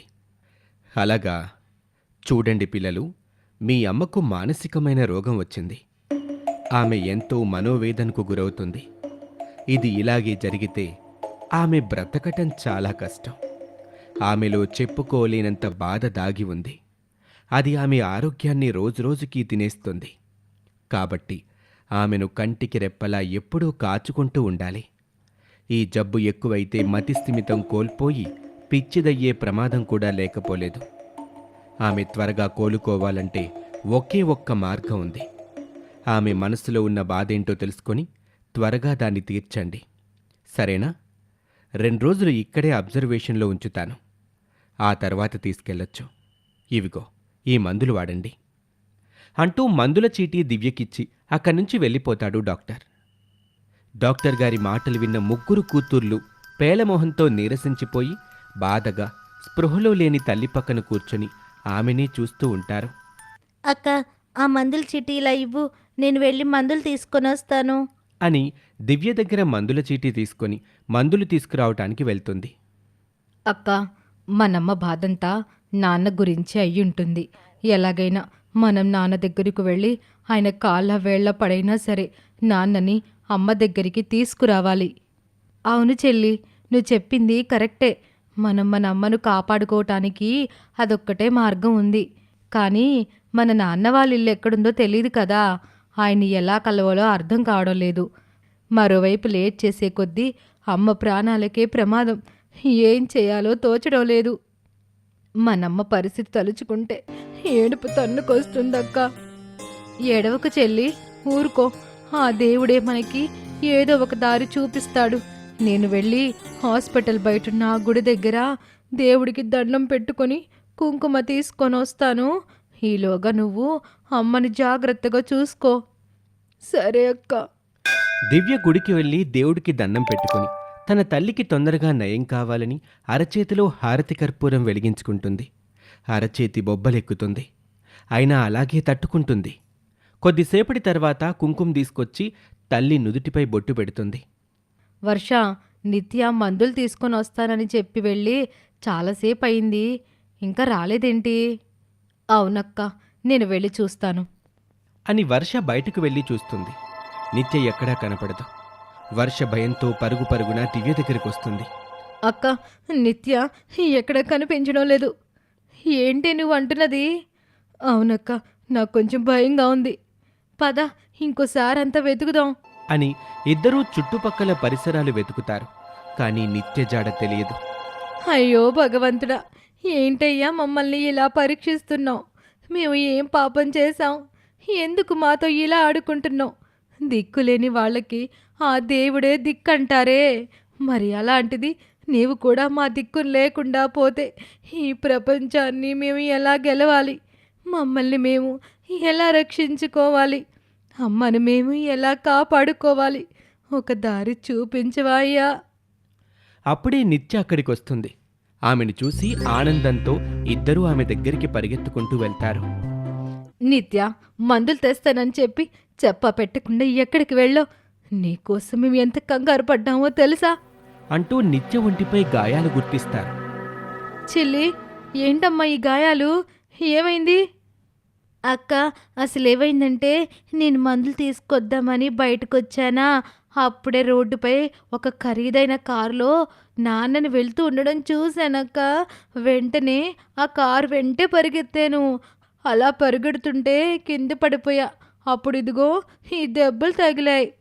చెల్లి, ఆయనే మన నాన్నని నీకెలా తెలుసు? మనం ఎప్పుడూ నాన్నని ప్రత్యక్షంగా చూడలేదు కదా, కలవనూ లేదు కదా. అక్క, మర్చిపోయారా?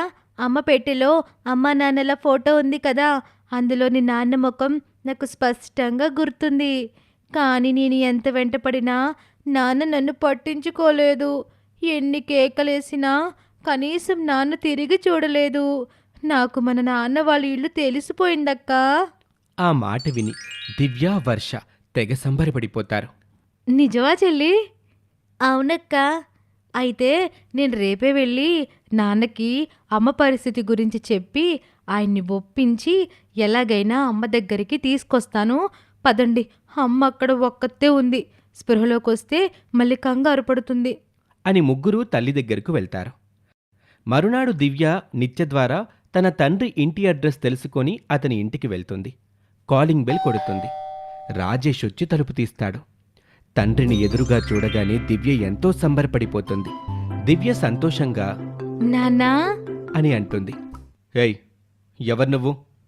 అప్పుడే అక్కడికొచ్చిన అనసూయ, ప్రభాకర్. ఏమైందిరా అంత గట్టిగా అరిచావు? ఎవరి అమ్మాయి? ఏమోనమ్మా, నాకు తెలీదు. రాజేష్ అనసూయని అమ్మ అని పిలవటంతో అది విన్న దివ్య నానమ్మ, తాతయ్య అంటూ వాళ్ళ దగ్గరికి కూడా వెళ్తుంది. ఎవరమ్మాయి నువ్వు అలా పిలుస్తున్నావు? బహుశా పిచ్చిదేమో. ఏదైనా పిచ్చాస్పత్రి నుంచి పారిపోయొచ్చిందేమో అనసూయ. లేదు లేదు, నేను పిచ్చిదాన్ని కాదు. నేను మీ కోడలు వసంత కూతుర్ని. నేను మీ మనవరాల్ని. నా పేరు దివ్య. ఆ మాట వినగానే రాజేష్, అనసూయ, ప్రభాకర్ షాక్ తింటారు. నాన్న, అమ్మ పరిస్థితి ఏమీ బాగోలేదు. మీకోసమే కలవరిస్తూ అమ్మ మంచాన పడింది. ఇప్పుడు హాస్పిటల్లో ఉంది. మీరొస్తే గాని అమ్మ మామూలు మనిషి కాదు. పదండి నాన్న, వెళ్దాం. రాజేష్కి ఏం చెయ్యాలో తెలియక చూస్తూ ఉండిపోతాడు. నాన్న, మీరు రాకపోతే అమ్మ మనకి దక్కదు. చూడు, నన్ను నాన్న అని పిలవద్దు. నాకు మీ అమ్మకు ఎప్పుడో ఆ బంధం తెగిపోయింది. ఆ దరిద్రాన్ని వదిలేసుకొనొచ్చి ఇక్కడ హాయిగా సుఖంగా బతుకుతున్నాను. ఇంకెప్పుడు ఇక్కడికి రాకు, వెళ్ళు. ఆ మాటలకు దివ్య చాలా బాధపడుతుంది. మీరు రాకపోతే అమ్మ ప్రాణాలకే ప్రమాదం నాన్న. చస్తే చావని, అది నాకనవసరం. అయినా నా దృష్టిలో మీ అమ్మ ఎప్పుడో చచ్చిపోయింది. నీకు నాకు ఎటువంటి సంబంధం లేదు. ఇంకెప్పుడు నా ఇంటికి రాకండి. మొదటిసారి కాబట్టి ఊరుకుంటున్నాను. ఇదిగో ఈ డబ్బిస్తున్నాను, ముష్టి అనుకొని తీసుకొనెళ్ళి మీ అమ్మకు వైద్యం చేయించుకో అని రాజేష్ తన జేబులో ఉన్న కొంత డబ్బు తీసి దివ్య మొఖాన విసిరికొట్టి అక్కడి నుంచి బయటకు వెళ్ళిపోతాడు. దివ్య షాక్ తిన్నదాన్లా చలనం లేకుండా తండ్రి వైపు అలా చూస్తూనే ఉంటుంది. తన తండ్రి ఆ విధంగా ప్రవర్తిస్తాడని ఊహించని దివ్య షాక్ కొట్టిందాన్లా అతని వైపే చూస్తూ ఉండిపోతుంది. అక్కడి నుంచి రాజేష్ వెళ్ళిపోతూ ఉంటాడు. ఇంకా ఎక్కడ నిలబడ్డావే? బయటికి నడు. మళ్ళీ ఈ ఛాయలకి రాబాక. మేము హాయిగా సంతోషంగా బ్రతుకుతున్నాం. ఆ సంతోషాన్ని నాశనం చేయకండి మీ తల్లి కూతుళ్ళు. నానమ్మ, నాన్న ఆవేశంలో ఉండుండొచ్చు. పెద్దదానివి, నువ్వు కూడా అలా అంటే ఎలా? మేము మీ వారసురాళ్ళమే కదా. మా అమ్మ నీ కోడలే కదా. మేము మీ రక్తమే కదా. ఇలా ఏమాత్రం జాలి దయ లేకుండా ఎలా మాట్లాడుతున్నారు? అసలు మీకు నోరెలా వస్తుంది? మమ్మల్ని, మా పరిస్థితిని చూస్తుంటే మీకు జాలి వేయటం లేదా? ఓహో, వారసులం అనే వరకు వచ్చిందయ్యా వారం. ఇక లాభం లేదు. తొండ ముదిరి ఓసర వెళ్ళైనట్టు ఊరుకునే కొద్ది నీ మాటలు పెరుగుతున్నాయే. ఏమేవ్ అనసూయ, ఇప్పుడు వారసులం అనింది. ఇంకాసేపు ఆగితే ఆస్తిలో వాటా కూడా అంటుంది. అవును, తప్పేంటి? ఈ ఇంటికి వారసులం. ఈ ఆస్తిలో మాకు వాటా ఉంది. కానీ నేను ఇక్కడికి వచ్చింది వాటాల కోసమో ఆస్తిలో పంపకాల కోసమో కాదు తాతయ్య. మా అమ్మని బ్రతికించుకోవడం కోసం. ఎవరే నీకు తాతయ్య? ఇంకొక్కసారి అలా పిలిచావంటే ఊరుకునేది లేదు. అసలు నువ్వు చెప్తుంది నిజమని గ్యారెంటీ ఏంటి? అయినా మాకు తెలుసులే, మా ఆస్తి కోసం నీ తల్లి కూతుళ్ళాడుతున్న నాటకం ఇదంతా. ఆ మాత్రం కనుక్కోలేమా? ఇలా ఏదో ఒక జబ్బు అని వంక చెప్తే నా కొడుకు రెక్కలు కట్టుకొని వాలిపోతాడు. అప్పుడు వాడికి ఏవో మాయమాటలు చెప్పి లొంగ తీసుకొని మీ తల్లి తన దగ్గరే నా కొడుకును ఉంచేసుకోవచ్చనేగా మీ అమ్మ పథకం. ఆ పప్పులు మా దగ్గర ఉడకం. మేము ఆవలిస్తే పేగురు లెక్కేసే రకం. అలాంటిది మా దగ్గరే నాటకాలా? పో బయటికి. నానమ్మ, తాతయ్య, నా మాట వినండి. నాటకం కాదు, నిజంగానే మా అమ్మ చావు బ్రతుకుల మధ్య ఉంది. మా అమ్మ ప్రాణాలిప్పుడు మీ చేతుల్లో ఉన్నాయి. నాన్నను తలుచుకొని కుంగిపోతుంది. ఒక్కసారి నాన్నని పంపించండి. మా అమ్మ ప్రాణాలు నిలబెట్టండి. మమ్మల్ని అనాథల్ని చేయబాకండి. అంతే చాలు. మీ ఆస్తి పాస్తులు ఏమీ మాకొద్దు. మాకు మా అమ్మ చాలు. ఆమె మాకు పెద్ద ఆస్తి. ఏయ్, ఒకసారి చెప్తే నీకు అర్థం కాదా? మనిషికో మాట గొడ్డుకో దెబ్బ అన్నారు. ఎంతలా చేదరించుకున్నా నీలో ఇసువంతైనా చలనం లేదే. చీవు నెత్తురున్న వాళ్ళు ఎవరో కూడా ఎంతగా అవమానించినా ఇక్కడే వేలాడుతూ ఉండరు. ఏం పుట్టుకు పుట్టావే? ఇదే నీ తెల్ల పెంపకం? అవునులే, అలాంటి బజారు మనిషి ఎంతకన్నా ఎలా పెంచగలుగుతుంది? అలా అనుకోవడం నాదే పొరపాటు. అంతే. బజారుది అన్న మాట విన్న వెంటనే దివ్య పట్టరాని ఆవేశంతో కోపంతో ఊగిపోతూ నానమ్మ మీదకి చెయ్యి లేపుతుంది. నానమ్మ, ఇంకొక మాట మా అమ్మ గురించి తప్పుగా మాట్లాడితే ఊరుకునేది లేదు. నేనేం చేస్తానో నాకే తెలీదు. ఇంతసేపు పెద్దదానివి నానమ్మవని ఊరుకున్నాను. ఆ దెబ్బకి అనసూయ, ప్రభాకర్ ఇద్దరూ హడలిపోతారు. అంత రోషం గలదానివి నా గుమ్మలో ఎందుకున్నావే? వెళ్ళవే, వెళ్ళు. వెళ్తాను. మీలో మంచి మానవత్వం లేదని, కరుడు కట్టిన మనస్తత్వం గలవారని, మూర్ఖులని, రాక్షసులని తెలియక ఇంతసేపు ఇక్కడే ఉన్నాను. ఇక ఉండడం అనవసరం అని నాకు అర్థమైపోయింది. కనీసం బండరాయిలో అయినా చలనం కలుగుతుందేమో కానీ మీ కఠిన హృదయాలు కరగమని అర్థమైపోయింది. ముక్కు మొహం తెలియని వాళ్ళు కూడా ఆడపిల్ల కష్టాల్లో ఉందంటే జాలిపడి వాళ్ళకి తోచిన సహాయం చేస్తారు. కానీ కట్టుకున్న భర్త సొంత అత్తమామలే గద్దల్లా మారి శవాల్ని పీక్కు తిన్నట్లు తింటుంటే, కోడలి జీవితం నాశనం చేస్తుంటే ఇంకా ఏ ఆడదానికైనా అంతకన్నా నరకం ఏ ఉంటుంది? మా అమ్మ బాధ చూసినప్పుడు నాకు పూర్తిగా అర్థం కాలేదు. కానీ ఇప్పుడు మీ ప్రవర్తన చూశాక మా అమ్మ ఎంత బాధపడిందో నాకు అర్థమైంది. వెళ్తాను. మీరొద్దు, మీ డబ్బొద్దు. మా అమ్మని మేమే బ్రతికించుకుంటాం. అలాగే మీ కొడుకు ముష్టిగా విసిరేసిన ఆ డబ్బు అడుక్కునేవాడు కూడా తీసుకోడు. కట్టలకి కట్టలు డబ్బుందన్న పొగరుతో లక్ష్మీదేవిని అలా నేల మీదకి విసిరేసిన ఆ చేతుల్లో చివరికి లక్ష్మీదేవినే లేకుండా పోతుంది. చూడండి, ఆ రోజు దగ్గరలోనే ఉంది. అనసూయ, అది అన్నేసి మాటలంటుంటే అలా చూస్తూ ఊరుకుంటావేంటే? ముందు ఆ దరిద్రాన్ని బయటకు నెట్టేయ్ అని ప్రభాకర్ అనగానే అనసూయ దివ్య జుట్టు పట్టుకుని బయటకెంటేస్తుంది. ఒక ఆడపిల్ల ఏడుపు కారణమైన మీకు ఆమె ఉసిరు తగలకుండా పోదు, అనుభవిస్తారు అంటూ శాపనార్థాలు పెట్టి అక్కడి నుంచి దివ్య వెళ్ళిపోతుంది. ఆ చర్యకు షాక్ కొట్టిన వాళ్ళలాగా అలాగే చూస్తూ ఉండిపోతారు అనసూయ, ప్రభాకర్.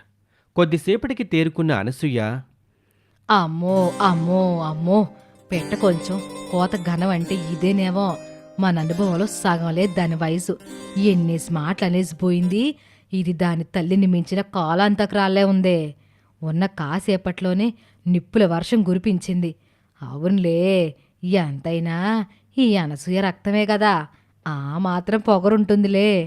అంటే ఏమంటావే? వాళ్ళు మన మనవరాలని ఒప్పుకుంటున్నావా? నువ్వొక మాలోకం. రాముడికి సీత ఏమవుతుంది అని అడిగాడట. వెనకటికి నీలాంటోడు. మనం ఒప్పుకున్నా ఒప్పుకోకపోయినా వాళ్ళు మన మనవరాలన్న విషయం సత్యం. అర్థమైందా? పాపం దివ్య దుఃఖంతో, భారమైన హృదయంతో తిరిగి హాస్పిటల్కి చేరుకుంటుంది. తను హాస్పిటల్కి వచ్చేసరికి తల్లి స్పృహలోకొచ్చుంటుంది. వర్ష, నిత్య వాళ్ళమ్మకు జ్యూస్ తాగిస్తూ ఉంటారు. దివ్యని చూసిన వర్ష, నిత్య, వచ్చావా అక్క? నాన్నొచ్చాడా? వెనకొస్తున్నారా? అమ్మ నిన్ను చూడాలని అంటుందని చెప్పావా అక్క? అని నిత్య వర్ష ఇద్దరూ ప్రశ్నల వర్షం కురిపిస్తారు. దివ్య చెల్లెళ్ల వైపు అయోమయంగా చూస్తుంది. వసంత ఆ మాటలు విని విననట్టు స్పందించకుండా అలాగే ఉంటుంది. ఏంటక్క అలా మౌనంగా ఉన్నావేంటి? సమాధానం చెప్పవే. ఓ, మరేం భయం లేదు. మేమమ్మకి ఈ విషయం మొత్తం చెప్పేశాం. నువ్వు నాన్నని తీసుకురావడానికి వెళ్ళావని చెప్పేశాంలే. దివ్య తల్లి దగ్గరికి వెళ్ళి ఏం చెప్పాలో తెలియక అలాగే నిలబడి ఉండిపోతుంది. అమ్మా, అది నాన్న పనిలో బిజీగా ఉన్నారంట. అది చూసుకొని వెంటనే వస్తానని అన్నారు. నీ గురించి చెప్పగానే ఆయన ఎంత బాధపడిపోయారో తెలుసా? అసలు అప్పటికప్పుడే వద్దామనుకున్నారు, కానీ కుదరలేదు. కళ్ళ వెంబడి నీళ్లు కూడా పెట్టుకున్నారమ్మా. నిన్నెలాగైనా త్వరగా చూడాలని ఎంతో అల్లాడిపోయారు. అంతేకాదు, నిన్ను పెద్ద హాస్పిటల్కి తీసుకెళ్ళి వైద్యం కూడా చేపిస్తానన్నారమ్మా. మమ్మల్ని బాధపడొద్దని చెప్పారు. నాన్నకి నువ్వంటే ఎంత ఇష్టమో, ఇదిగో నీకోసమని పండ్లు కూడా పంపించాడు అంటూ తను దారిలో వస్తూ వస్తూ కొని తీసుకొచ్చిన పండ్లని వాళ్ళమ్మకు చూపిస్తుంది. అప్పుడు వసంత ఇలా రా అమ్మా. అని దివ్యను వసంత పిలుస్తుంది. దివ్య వచ్చి తల్లి పక్కనే కూర్చుంటుంది. అక్కడేం జరిగిందో నువ్వు దాచిపెట్టినా నీ బుగ్గలపైన ఎండిపోయిన ఆ కన్నీటి చారలు, ఏడ్చి ఏడ్చి ఎరుపెక్కిన నీ కళ్ళు స్పష్టంగా తెలుస్తున్నాయి తల్లి. నేను నీ తల్లిని. నువ్వు నా దగ్గర దాయాలన్నా దాచలేవు అని వసంత అనటంతో దివ్య తల్లిని పట్టుకుని బోరున ఏడుస్తుంది. వర్ష నిత్య కూడా తల్లి చుట్టూ చేరి ఏడుస్తారు. పిల్లలు ఏడవటంతో వసంతకి కూడా దుఃఖం తన్నుకొస్తుంది. తట్టుకోలేక ఆమె కూడా పిల్లల్ని పట్టుకొని ఏడుస్తుంది. కూతుర్లు ముగ్గురు తల్లిని వాటేసుకుని ఏడుస్తూ ఉంటారు. వసంత కూడా ఏడుస్తూ ఉంటుంది. అప్పుడు ఆ క్షణమే వసంత ఒక నిర్ణయానికొస్తుంది. నేను బాధపడ్డం వల్లే నా బిడ్డలకు ఈ పరిస్థితి, ఈ ఇబ్బంది వచ్చింది. ఇకపై నేను బాధపడకూడదు. అయినా జరిగిపోయిన దాని గురించి బాధపడి ఉపయోగమేముంది? నా బిడ్డల భవిష్యత్తు అంధకారం అవుతుంది తప్ప దీనివల్ల నాకు ఒరిగేదేమిటి? ఇన్ని తెలిసిన దాన్ని నేనేమిటి ఇలా ప్రవర్తిస్తున్నాను? చిచి, ఆలోచిస్తే నా మీద నాకే సిగ్గుగా అనిపిస్తుంది. చూడు, నా పిల్లలు ఎలా ఏడుస్తున్నారో. ఆ మూర్ఖపు మనిషి గురించి ఆలోచించడం పూర్తిగా మానేయాలి. ఇకపైన నా బిడ్డలు వారి జీవితమే ప్రపంచంగా బ్రతకాలి. వారిని గొప్ప ప్రయోజకులుగా తీర్చిదిద్దాలి. ఏ ఆడపిల్లల్ని చూసి పారం అనుకొని అతను పిల్లల్ని వదిలేసి వెళ్ళిపోయాడో అదే ఆడపిల్లల్ని చూసి అతను తలదించుకోవాలి, గర్వంగా ఫీల్ అవ్వాలి అని మనసులో బలంగా నిర్ణయించుకుంటుంది. అప్పుడు పిల్లలతో ఈ విధంగా అంటుంది వసంత. నన్ను క్షమించండి తల్లి. నా వల్ల మీకు ఎంతో ఇబ్బంది వచ్చింది. నేను మిమ్మల్ని ఎంతో కష్టపెట్టాను. ఇవన్నీ నేను ఆలోచించలేదు. మీరెంత నరకం అనుభవించి ఉంటారో తలచుకుంటేనే నా మనసు తరుక్కుపోతుంది. తన రెక్కల్ని అడ్డం పెట్టైనా సరే తన తల్లి బిడ్డల్ని కాపాడుకుంటుంది. అలాంటిది నేను ఒక మూర్ఖపు మనిషి గురించి ఆలోచించి మిమ్మల్ని కష్టాలకు గురి చేశాను. పర్వాలేదమ్మా, కానీ మేం మాత్రం నాన్నని నీ దగ్గరికి తీసుకురాలేకపోయాం. అదే మాకు బాధగా ఉంది. అస్సలు బాధపడొద్దమ్మా. ఈ క్షణం నుంచి ఆ మనిషి నా మనసులోనే లేడు. నేను ఆ మనిషి గురించి ఆలోచించడం మానేశాను. ఆ మూర్ఖపు మనిషి నా దగ్గరకు రాకపోవడమే మంచిది తల్లి. లేదంటే మళ్ళీ ఏదో ఒక రోజు ఆశలు రేపి చెప్పా పెట్టకుండా వెళ్ళిపోతాడు. అప్పుడు మీరు కూడా తట్టుకోలేరు. అయినా ఇప్పుడు నా మనసు ఎంత ఆనందంగా ఉందో తెలుసా? రత్నాల్లాంటి ముచ్చటైన ముగ్గురు కూతుళ్ళు నాకుండగా నాకెందుకమ్మా ఇంక బెంగ? నేను చాలా సంతోషంగా ఉన్నాను. మీరు ఏం బాధపడకండి. నిజమా అమ్మా? అవునమ్మా, నిజం. అమ్మయ్యా, ఇప్పుడు మా మనసు కుదిరిపడిందమ్మా. అమ్మా, నువ్వెప్పుడూ ఇలాగే నవ్వుతూ ఉండాలి. అప్పుడే మాకు కొన్నంత ధైర్యం అమ్మా. నువ్వు అండగా ఉంటే మేము ఏదైనా సాధించగలమని అనిపిస్తుంది. అలాగేనమ్మా. ఇక మీ అమ్మ మిమ్మల్ని విడిచి ఎక్కడికి వెళ్ళదు. ఎటువంటి పరిస్థితికి లోను కాదు. మీ అమ్మ మనసులో ఇక మీరు తప్ప ఇంకెవరూ లేరు తల్లి. ఇక మీరు ఏ బెంగ పెట్టుకోవాల్సిన అవసరం లేదు తల్లి. ఇన్నాళ్ళు కాస్తో కూస్తో ఆ మనిషి గురించి బాధ కూడా మీకోసమే. బిడ్డలు పెద్దవుతున్నారు, తండ్రి తోడు అవసరమని ఆలోచించి బాధపడ్డానే తప్ప అది కూడా సరైంది కాదని ఇప్పుడు తెలుసుకున్నాను. దక్కని వాటి గురించి ఆలోచించడం మూర్ఖత్వం. అలాంటి వ్యక్తి అతను. నాకిక ఏ బాధ లేదమ్మా. నాకు మీరున్నారు. ఇది చాలు తల్లి. అమ్మా, ఇదిగో ఈ టాబ్లెట్ వేసుకో. ఇక నాకు ఏ టాబ్లెట్స్ అవసరం లేదమ్మా. నా వ్యాధికి మందు మీరే, మీ సంతోషమే. దానికి మించిన మందులు ఇక ఏమీ లేవు. ఇక మనం ఈ హాస్పిటల్లో ఉండాల్సిన అవసరం కూడా లేదు. నేను పూర్తిగా మామూలు మనిషిని అయిపోయాను. అప్పుడే అక్కడికొచ్చిన డాక్టర్ వసంతని చూసి ఆశ్చర్యపోతాడు. ఏంటి, కొద్దిసేపటి క్రితం నేను చూసిన పేషెంట్వి నువ్వేనా? అసలలా లేవే. ఏంటి మిరాకిల్?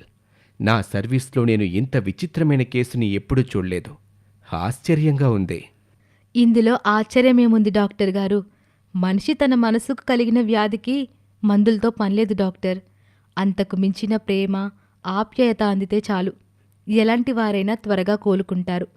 మనిషి తన మనసు చెప్పినట్టు, అది కోరినట్లు అన్నీ కావాలనుకుంటాడు. కానీ ఒక్క క్షణం మనం కోరుకునేది కాకుండా మనల్ని కోరుకునేది, దానికోసం మన మనస్సుని అలవాటు చేసుకోగలిగితే ఈ ప్రపంచంలో ఏ మనిషి ఇక మానసిక రోగంతో బాధపడడు డాక్టర్. ఒక్క మాట డాక్టర్ గారు, మనం వెళ్ళిన ప్రతి చోటకి మనసు రాగలదు. కానీ మనస్సు వెళ్ళిన ప్రతి చోటికి మనం వెళ్ళాలనుకోకూడదు. చూడమ్మా, అందరూ నీలాగా ఆలోచిస్తే మన ప్రపంచంలో మానసిక రోగులే ఉండరు. నిజంగా నీ దృఢమైన మనసుకి నా అభినందనలు. Hats off. దీనికి కారణం నా బిడ్డలు.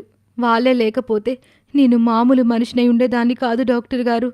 ఇంత చిన్న వయసులో నా పిల్లలకి ఇంత గొప్ప ఆలోచనలున్నాయి. తల్లిగా నేను ఎంతో గర్వపడుతున్నాను. అవునమ్మా, నువ్వు చెప్పింది నిజం. నీకోసం నీ పిల్లలు ఎంత పరితపించారో నా కళ్ళారా చూశాను. వారి వయస్సు చిన్నదే కానీ వారి ఆలోచన చాలా పెద్దది. వాళ్ళ మనసులు ఎంతో గొప్పవి. నువ్వంటే ప్రాణం వాళ్ళకి. అందుకే అంటారు, ఇంటికి ఒక్క ఆడపిల్ల ఉన్నా చాలు. కానీ నీకు 3 ఆడపిల్లలు. నిన్ను పువ్వుల్లో పెట్టుకొని చూసుకుంటారు. డాక్టర్ గారు, ఇక మేము ఇంటికి వెళ్తామండి. మీ ఫీజు ఎంతో చెప్పండి. నాకు ఏ ఫీజు వద్దు. ఈరోజు మీ తల్లి కూతుళ్ళ అనుబంధం చూశాక నాకు కడుపు నిండిపోయింది. నాకు మగపిల్లలున్నారు కానీ నాకు ఎంతో ఇష్టమైన ఒక్కగానొక్క ఆడపిల్లను ఆ భగవంతుడు నాకు ఇవ్వలేకపోయాడు. మీలో నా కూతుర్ని చూసుకున్నాను. నాకది చాలు. క్షేమంగా వెళ్ళండి థ్యాంక్ యూ డాక్టర్ గారు. అని వసంత 3 పిల్లలు అక్కడి నుంచి ఇంటికెళ్ళిపోతారు. తల్లి అంత త్వరగా మామూలు మనిషి అవుతుందని ఊహించని పిల్లల ఆనందాలకు హద్దే ఉండదు. వసంత ఎప్పట్లాగానే పనిలో నిమగ్నమవుతుంది. ఇప్పుడు తన ముందున్న కర్తవ్యం ఒకటే, తమ పిల్లల్ని గొప్ప ప్రయోజకురాళ్లుగా తీర్చిదిద్దడం. మరోవైపు 3 పిల్లలు ఈ విధంగా మాట్లాడుకుంటూ ఉంటారు. చెల్లెలు, మనమ్మ దేవుడి దయవల్ల మామూలు మనిషి అయింది. మనమ్మని ఈ స్థితికి తీసుకొచ్చినా నాన్నని, నానమ్మని, తాతయ్యని అసలు ఏ మాత్రం వదిలిపెట్టకూడదు. అవునక్క, వదిలిపెట్టే ప్రసక్తే లేదు. ఏదో ఒక రోజు నాన్నను, నానమ్మను, తాతయ్యను మన అమ్మ కాళ్ళ దగ్గరికి తీసుకురావాలి. ఇదే మన శపథం అని 3 శపథం చేస్తారు. రాత్రింబవళ్ళు కష్టపడి చదువుతూ ఉంటారు. మరోవైపు ప్రతిరోజు ఉదయాన్నే ఎవరి పని వారు చేస్తూ ఉంటారు. దివ్య పేపర్ వేయటం, వర్ష ట్యూషన్స్ చెప్పటం, నిత్య తల్లికి సహాయంగా ఇంట్లో పనులు చేయటం, ఇలా ఎవరి పనులు వారు చేస్తూ ఉంటారు. మరోవైపు రాజేష్ రెండో భార్య కొడుకు రాహుల్ చెడు సావాసాలు, చెడు అలవాట్లకు లోనవుతాడు. డబ్బులు దుబారాగా ఖర్చు చేస్తూ ఉంటాడు. తండ్రి మాటల్ని అస్సలు లెక్క చేయడం. ఈ విధంగా జరుగుతూ ఉండగా ఒకరోజు వసంత నడుచుకుంటూ రోడ్డు దాటుతూ వెళ్తుంటే సడన్గా ఒక కారు మీదకు దూసుకొస్తుంది. అప్పుడు వసంత ఒక్కసారిగా షాక్ అయ్యి పక్కకు జరిగి నిలబడి అలాగే చూస్తూ ఉంటుంది. అదే సమయంలో కారులో ఉన్న రాజేష్ వసంతను తిట్టబోతూ ఉండగా ఒకరినొకరు చూసుకొని షాక్ అవుతారు. ఒక్క క్షణం అలా ఆగిపోతారు.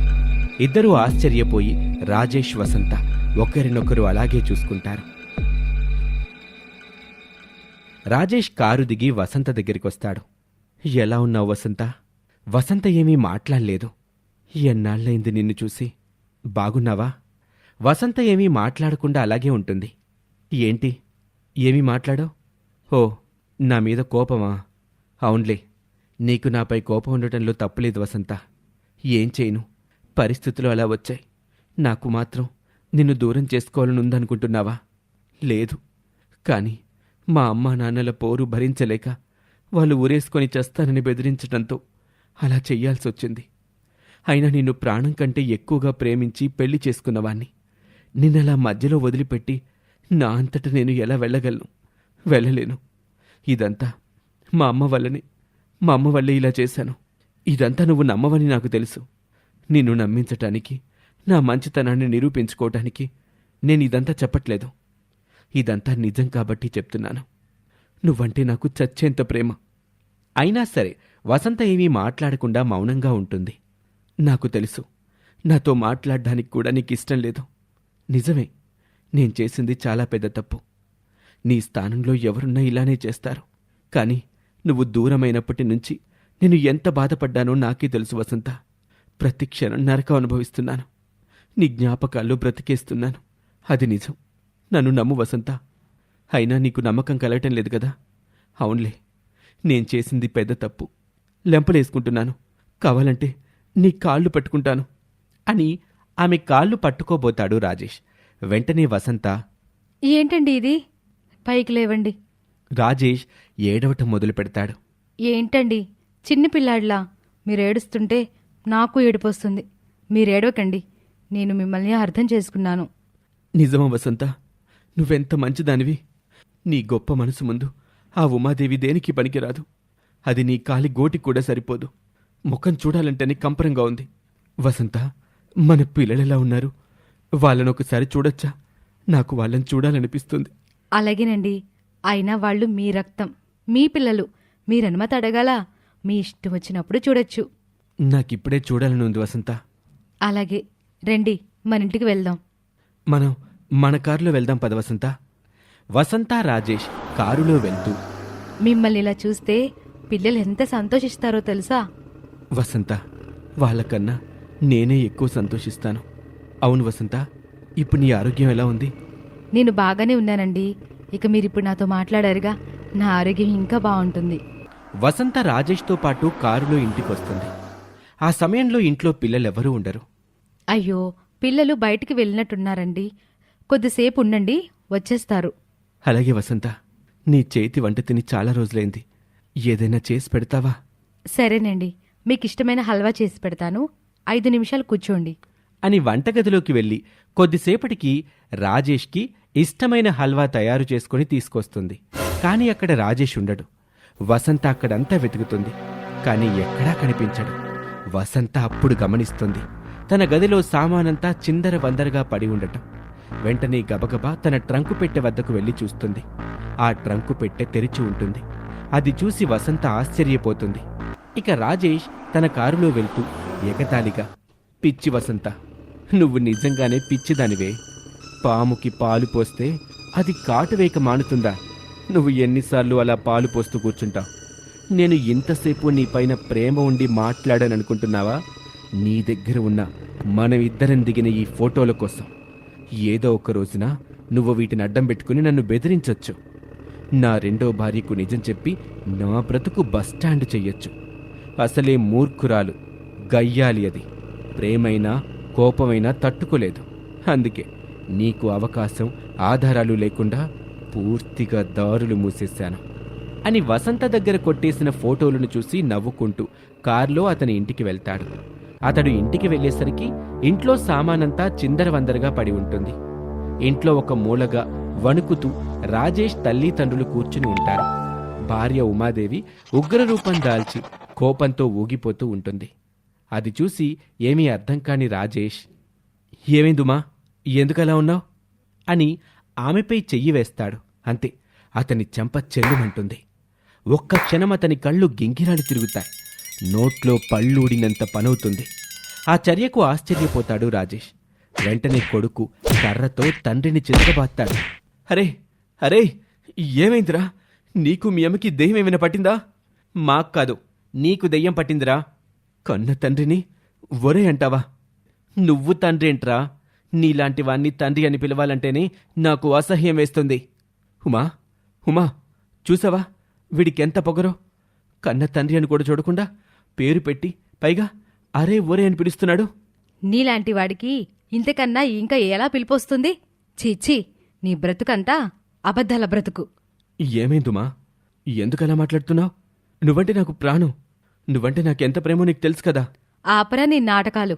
మా నాన్న నన్ను నీకిచ్చి పెళ్లి చేసి ఇన్ని కోట్ల ఆస్తి ఇస్తే నువ్వింత మోసగాడివా? నువ్వింత అబద్ధాల కోరువని నేననుకోలేదు. నేనా అబద్ధాల కోరనా? లేదుమా, నువ్వంటే నాకు ఎంతో ఇష్టం. నేను నిన్ను మోసం చేశానా? అబద్ధాలాడానా? నెవర్. ఈ రాజేష్ ఎప్పుడు అబద్ధాలాడ్డు. నిజాయితీకి మారుపేరు ఈ రాజేష్. ఓహో, అవునా? అవునుమా. అయినా ఇంతకీ నీకు నా మీద అనుమానం రావటానికి నేను చేసిన తప్పేంటి? మీకేం తెలిసింది? సరే అయితే, ఇంకా నువ్వు కప్పిపుచ్చడానికి ప్రయత్నిస్తున్నావు. ఇక ఆపడం అనవసరం. అరే నాన్న, చూపించరా మిన్నా అన్నకు. వెంటనే రాజేష్ కొడుకు ఫోన్ ఓపెన్ చేసి అతనికి ఒక వీడియో చూపిస్తాడు. అది చూసి ఆశ్చర్యపోతాడు రాజేష్. నోరెళ్లబెట్టి అలాగే చూస్తూ ఉంటాడు. అప్పుడే రాజేష్కి ఫోన్ వస్తుంది. ఫోన్ ఎత్తిన రాజేష్ మొహం వాడిపోతుంది. అతని మొహంలో రంగులు మారిపోతూ ఉంటాయి. అటువైపు ఫోన్లో మాట్లాడుతున్న వసంత, భర్తగారు ఎలా ఉన్నారు? ఎలా ఉంది నా సర్ప్రైజింగ్ గిఫ్ట్? చావు తెలివితేటలు ప్రదర్శించడం నీకే కాదు, నాకు వచ్చు. ఛీ, ఏం బ్రతుకునిది? ఇప్పటికి కూడా నీలో ఇసుమంతైనా మార్పు లేదు. నీకు డబ్బు పిచ్చి. నీ సుఖాల కోసం, సంతోషాల కోసం కట్టుకున్న భార్య పిల్లలు కూడా నట్టేంట ముంచే నీలాంటి వాణ్ణి నేను ప్రేమించి పెళ్లి చేసుకున్నానంటే నా మీద నాకే చెప్పలేనంత అసహ్యం వేస్తుంది. ఇదంతా నువ్వు చేసిన ప్లాన్ అనుకుంటున్నావేమో. కాదు, నేను నా పిల్లలు కలిసి వేసిన పథకం. కన్న కూతురని కూడా చూడకుండా దానిని బయట గెంటేస్తావా? డబ్బు ఎక్కువ కాలం ఉండదు. ప్రేమలు, ఆప్యాయతలు, అభిమానాలు మాత్రమే శాశ్వతం. ఏ డబ్బు పిచ్చితో అయితే నువ్వు ఎలా నాకు అన్యాయం చేసి వెళ్ళిపోయావో చివరకు నీ బ్రతుకు కూడా అలానే అవుతుంది. ఇక జన్మలో నీ మొహం నాకు చూపించుకో. Goodbye forever. Rajesh phone పెట్టేస్తాడు. రాజేష్ చూస్తున్న ఫోన్లో కూడా రాజేష్ వసంతని రోడ్డు మీద కలిసి మాట్లాడింది అంతా దివ్య షూట్ చేసి ఉమాదేవి ఫోన్కి పంపిస్తుంది. రాజేష్ భయంతో వణికిపోతూ ఉంటాడు. ఏరా, నువ్వెంత వెదవని నేను అనుకోలేదు. నన్ను నువ్వు మోసం చేయటానికే మా నాన్న కోట్ల కొద్ది కట్నం నన్ను ఇచ్చి నీకు పెళ్లి చేసింది. నేను చిన్న అబద్ధాన్ని కూడా సహించను. అలాంటిది ఇంత పెద్ద మోసం చేస్తావా నువ్వు?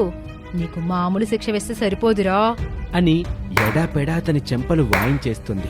అమ్మ వదిలేయమ్మ, చచ్చిపోతాడు. వెంటనే ఉమాదేవి అనసూయమ్మ చెంపలు కూడా పగలగొడుతుంది. ఆ దెబ్బకు ముందుకు రాకుండా ఒక మూలన కూర్చొని వణుకుతూ ఉంటాడు రాజేష్ తండ్రి ప్రభాకర్. నువ్వు అసలు ఆడదానివేనా? డబ్బు కోసం నా జీవితాన్ని నాశనం చేశావు. ఆ వసంత జీవితాన్ని కూడా నాశనం చేశావు. నీలాంటి దానికి ఏ శిక్ష వెయ్యాలి? అయ్యో, నువ్వు నన్ను అపార్థం చేసుకుంటున్నావు ఉమాదేవి. ఆ వసంత చెప్పిందంతా పచ్చి అబద్ధం. ఆ వీడియో కూడా అబద్ధం. నన్ను కావాలని ఇరికించి నన్ను ఇబ్బంది పెట్టడానికి, నీకు నాపై లేనిపోని అనుమానాలు కలిగించటానికి ఇలా వాళ్ళు పథకం కావాలనే వేశారు. నేను నిజంగా ఏ పాపం ఎరుగని వాణ్ణి, శ్రీరామచంద్రుని. నన్ను నమ్ము ప్లీజ్. నిన్ను మోసం చెయ్యాలన్న ఆలోచన నాకు కలలో కూడా రాదు. ఇంకా బుకాయించాలని చూస్తున్నావా? ఆ రోజు నీ కూతురు దివ్య ఇంటికొచ్చినప్పుడే అనుమానం వచ్చింది నాకు. అప్పుడే నేను ఎంక్వైరీ చేశాను. ఆ రోజు నాకు నిజం తెలిసింది. కానీ నీ అంతట నువ్వే బయటపడతావని ఇన్ని రోజుల నుండి ఎదురు చూస్తున్నాను. కాని నువ్వు మాత్రం బయటపడలేదు. ఈనాటికి నీ పాపం పండింది. ఇప్పటి వరకు నీ అతి తెలివితేటలు ప్రదర్శిస్తూ ఎప్పటికప్పుడు తప్పించుకున్నావు. ఈ రోజు నీ వల్ల కాదు, నీ మోసం బయటపడింది. తప్పైపోయింది ఉమాదేవి, నన్ను క్షమించు. నీ కాళ్ళు పట్టుకుంటాను. ఇంకెప్పుడు ఇలాంటి తప్పులు చేయను. నువ్వు కాళ్ళు పట్టుకున్నంత మాత్రాన వెంటనే కర్పూరంలా కరిగిపోవటానికి నేను నీ మొదటి భార్య వసంతని కాదు. ఆమె పిచ్చిది కాబట్టి నువ్వెంత చేసినా క్షమించూరుకుంది. అదే నాలాంటిదైతే అప్పుడే నీకు జైలు కూడి తినిపించేది. నేనొక్కసారి ఏదైనా సహిస్తాను, రెండోసారి ఎవరికీ అవకాశం ఇవ్వను. నీలాంటి వాడిని ఊరికే వదిలిపెట్టకూడదు. ఇద్దరు ఆడవాళ్ల జీవితాలతో ఆడుకున్న నిన్ను జైలుకి పంపడమే సరైన శిక్ష అంటూ పోలీసులకి కాల్ చేస్తుంది. రాహుల్, నువ్వైనా చెప్పరా, ఎంతైనా మీ నాన్నని కదరా. చిచి, అవతలికి పో. మా అమ్మకి ఇంత ద్రోహం చేస్తావా? డబ్బు కోసం వాళ్ళని వదిలేసిన వాడివి, రేపు అదే డబ్బు కోసం నన్ను మా అమ్మని కూడా వదిలేవని నమ్మకమేంటి అని రాజేష్ని అసహ్యించుకుంటాడు రాహుల్. అక్కడికి ఈలోగా పోలీసులొస్తారు. అనసూయ, ఆమె భర్త ప్రభాకర్ ఉమాదేవిని ఎంత బ్రతిమిలాడినా ఏమాత్రం పట్టించుకోకుండా రాజేష్ని పోలీసులకి అప్పగిస్తుంది. మీ కొడుక్కే ఈ ఇంట్లో స్థానం లేనప్పుడు మీరు కూడా ఇక్కడ ఉండడానికి వీల్లేదు. ఏదో పెద్దవాళ్ళు కదా అని వదిలేశాను. లేకపోతే మీరు కూడా మీ కొడుకుతో పాటు జైలుకి వెళ్లాల్సి వచ్చేది. ఇక పదండి బయటికి. అంటూ అనసూయని ప్రభాకర్ని కట్టుబట్టలతో బయటికి పంపేస్తారు ఉమాదేవి రాహుల్. మనం చేసిన పాపానికి మనకి తగిన శిక్ష ఇవ్వబడింది. ఇదే నా మొదటి కోడల వసంత అయితే మనల్ని ఇలా రోడ్డు మీద పడేసేదే కాదు. నేను ఒక్కసారి తనని కలిశాను, కానీ ఎంతో ప్రేమ చూపించింది నా పైన. బంగారం లాంటి కోడల్ని కాదని డబ్బాసతో వాడికి రెండో పెళ్లి చేశాం. ఇప్పుడే మొహం పెట్టుకుని వసంత దగ్గరికి వెళ్ళాలి. ఇప్పుడు ఎలాగండి? కనీసం ఉండడానికి ఇల్లు కూడా లేకుండా ఇల్లు లాగేసుకుంది. ఇక దిక్కుతోచని స్థితిలో అనసూయ ప్రభాకర్ నడుచుకుంటూ వెళ్తూ ఉంటారు. పాపం వాళ్ళకు ఆకలేస్తుంది. చేతిలో రూపాయి లేదు. ఏం చెయ్యాలో తెలియని పరిస్థితి. అలాగే 2 రోజులు గడిచిపోతాయి. అక్కడ ఇక్కడ తిరుగుతూ సత్రంలో పడుకొని మంచినీళ్లు మాత్రమే తాగుతూ ఉంటారు. అనసూయ, ప్రభాకర్, రాజేష్. అంతకుముందు వసంత పట్ల ప్రవర్తించిన తీరుకి వీళ్ల పరిస్థితి గురించి తెలిసిన బంధువులు కూడా ఏమాత్రం సహాయం చేయటానికి ముందుకురారు. మరోపక్క రాజేష్ని క్షమించి జైలు నుంచి విడిపించమని ఎన్నిసార్లు అనసూయ, ప్రభాకర్ ఉమాదేవిని బ్రతిమిలాడినా కూడా ఆమె ఒప్పుకోలేదు. ఇలాగే రోజులు గడుస్తూ ఉంటాయి. ఒకరోజు వసంత తన 3 కూతుళ్లతో కలిసి సత్రంలో ఉన్న పెద్దవాళ్లకి పండ్లు పంచటానికని వెళ్తారు. అక్కడ దీనస్థితిలో ఉన్న అనసూయ, ప్రభాకర్ని చూస్తారు. ఒక్కసారిగా వారు షాక్ అవుతారు. ఏమిటత్తయ్య గారు, మామయ్య గారు, మీరిక్కడ ఇలాంటి స్థితిలో? అని వసంత అడుగుతుంది. అమ్మా వసంత, పిల్లలో మమ్మల్ని క్షమించండమ్మా. ఇలా అడగడానికి అర్హత కూడా మాకు లేదమ్మా. నీకు నీ పిల్లలకి ఎంతో అన్యాయం చేశాం. అందుకే భగవంతుడు మాకు తగిన శిక్ష విధించాడు. మమ్మల్ని క్షమించమ్మా. అయ్యో అత్తయ్య గారు, మీరు పెద్దవారు, అంత మాట అనకండి. అయిందేదో అయిపోయింది. అసలేం జరిగింది? ఆ రోజు నువ్వు రాజేష్కి ఫోన్ చేసి పెట్టేసిన తర్వాత ఉమాదేవి తనని మోసం చేసి పెళ్లి చేసుకున్నందుకు ఎవరిని క్షమించేది లేదని, అందుకు తగిన శిక్ష పడేలా చెయ్యాలన్న ఉద్దేశంతో రాజేష్కి జైలు శిక్ష పడేలా చేసి ఇక మాతో మీకు ఎటువంటి సంబంధం లేదని చెప్పి కట్టుబట్టలతో మమ్మల్ని కూడా బయటికి గెంటేసింది. ఎన్నిసార్లు రాజేష్ని విడిపించమని ప్రాధేయపడి అడిగినా ఆ ఉమాదేవి ఒప్పుకోలేదు. అలాగని ఇందులో ఉమాదేవి తప్పు కూడా లేదు. చేసిన పాపానికి ఇదిగో మేమిలాగ సత్రంలో తలదాచుకోవాల్సిన పరిస్థితి వచ్చిందమ్మా అంటూ కన్నీళ్లు పెట్టుకుంటుంది. అయ్యో అత్తయ్య, ఇలా జరుగుతుందని నేను అనుకోలేదు. నేను భర్తకి దూరమై 3 ఆడపిల్లలతో ఎన్నో అవమానాలు, బాధలు పడ్డాను. కనీసం ఆయన ఎక్కడున్నా నా పిల్లలకు తండ్రిగానైనా ప్రేమను పంచితే చాలు అనుకున్నాను. కానీ దానికి మీరెవ్వరూ సహకరించలేదన్న బాధతో చేసిన పని వల్ల ఉమాదేవికి కోపం తెప్పించే పరిస్థితి ఏర్పడింది. నా వల్ల ఉమాదేవి జీవితం పాడయింది అని వసంత అనగానే, నీది ఎంత మంచి మనసమ్మా వసంత. నీకెంత అన్యాయం చేసినా మమ్మల్ని పళ్ళెత్తు మాట అనలేదు. పైగా ఆ ఉమాదేవి జీవితం పాడైందని బాధపడుతున్నావు. మావయ్య, ఏ రోజు నేను ఉమాదేవికి అన్యాయం చేసి మీ అబ్బాయి మరలా నా దగ్గరికి వచ్చేయాలని నేను అనుకోలేదు.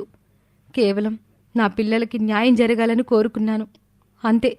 అత్తయ్య, మావయ్య, పదండి ఉమాదేవి దగ్గరికి వెళ్ళి తన కాపురం పాడు చేసుకోవద్దని సర్ది చెప్దాం. తనతో నేను మాట్లాడతాను.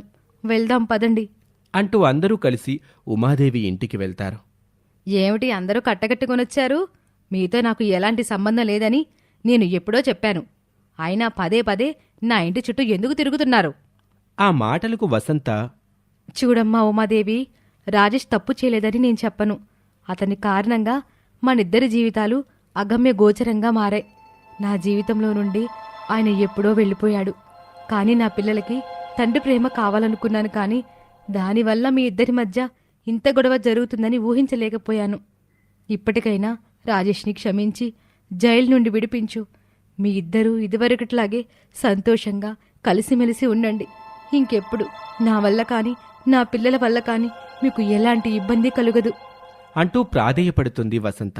ఆ మాటలకు ఉమాదేవి, చూడండి వసంత, మీ మీద నాకు ఎలాంటి కోపమూ లేదు. ఎందుకంటే మీరు నాలా మోసపోయిన అమ్మాయివి కనుక. కానీ మీ అంత విశాల హృదయం మాత్రం నాకు లేదు, ఇలాంటి వాళ్ళని క్షమించి కలిసి జీవించడానికి. మీకు తెలియని ఇంకొక విషయం చెప్పాలి. నేనెప్పుడో అతనితో విడాకులు కావాలని అప్లై చేశాను. త్వరలోనే అవి కూడా రాబోతున్నాయి. ఇక అతనికి జైలు జీవితం తప్పదు. ఆ మాటలు విన్న అందరూ షాక్ అవుతారు.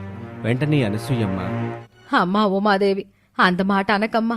మేం చేసింది తప్పే, మమ్మల్ని క్షమించు. కానీ ఈ వయసులో మాకింత పెద్ద శిక్ష వేయకమ్మా. నా కొడుకుని జైలు నుండి విడిపించు, నీకు దండం పెడతాను అంటూ ప్రాధేయపడింది అనసూయ. ఇక అదంతా విన్నాక ఉమాదేవి, సరే అనసూయమ్మగారు, విడిపిస్తాను. కానీ మీ మొహం చూసి కాదు. ఇప్పటికీ నీ కొడుకు కారణంగా తాను తన పిల్లలు కూడా ఎన్నో బాధలు అవమానాలు పడుతూ కూడా ఇప్పటికీ అతని క్షేమాన్ని కోరుకునే మీ మొదటి కోడలు వసంత మొహం చూసి విడిపించాలి అనుకుంటున్నాను. ఇకనైనా వసంత మంచితనాన్ని అర్థం చేసుకుని వాళ్లతో కలిసి బుద్ధిగా ఉండండి.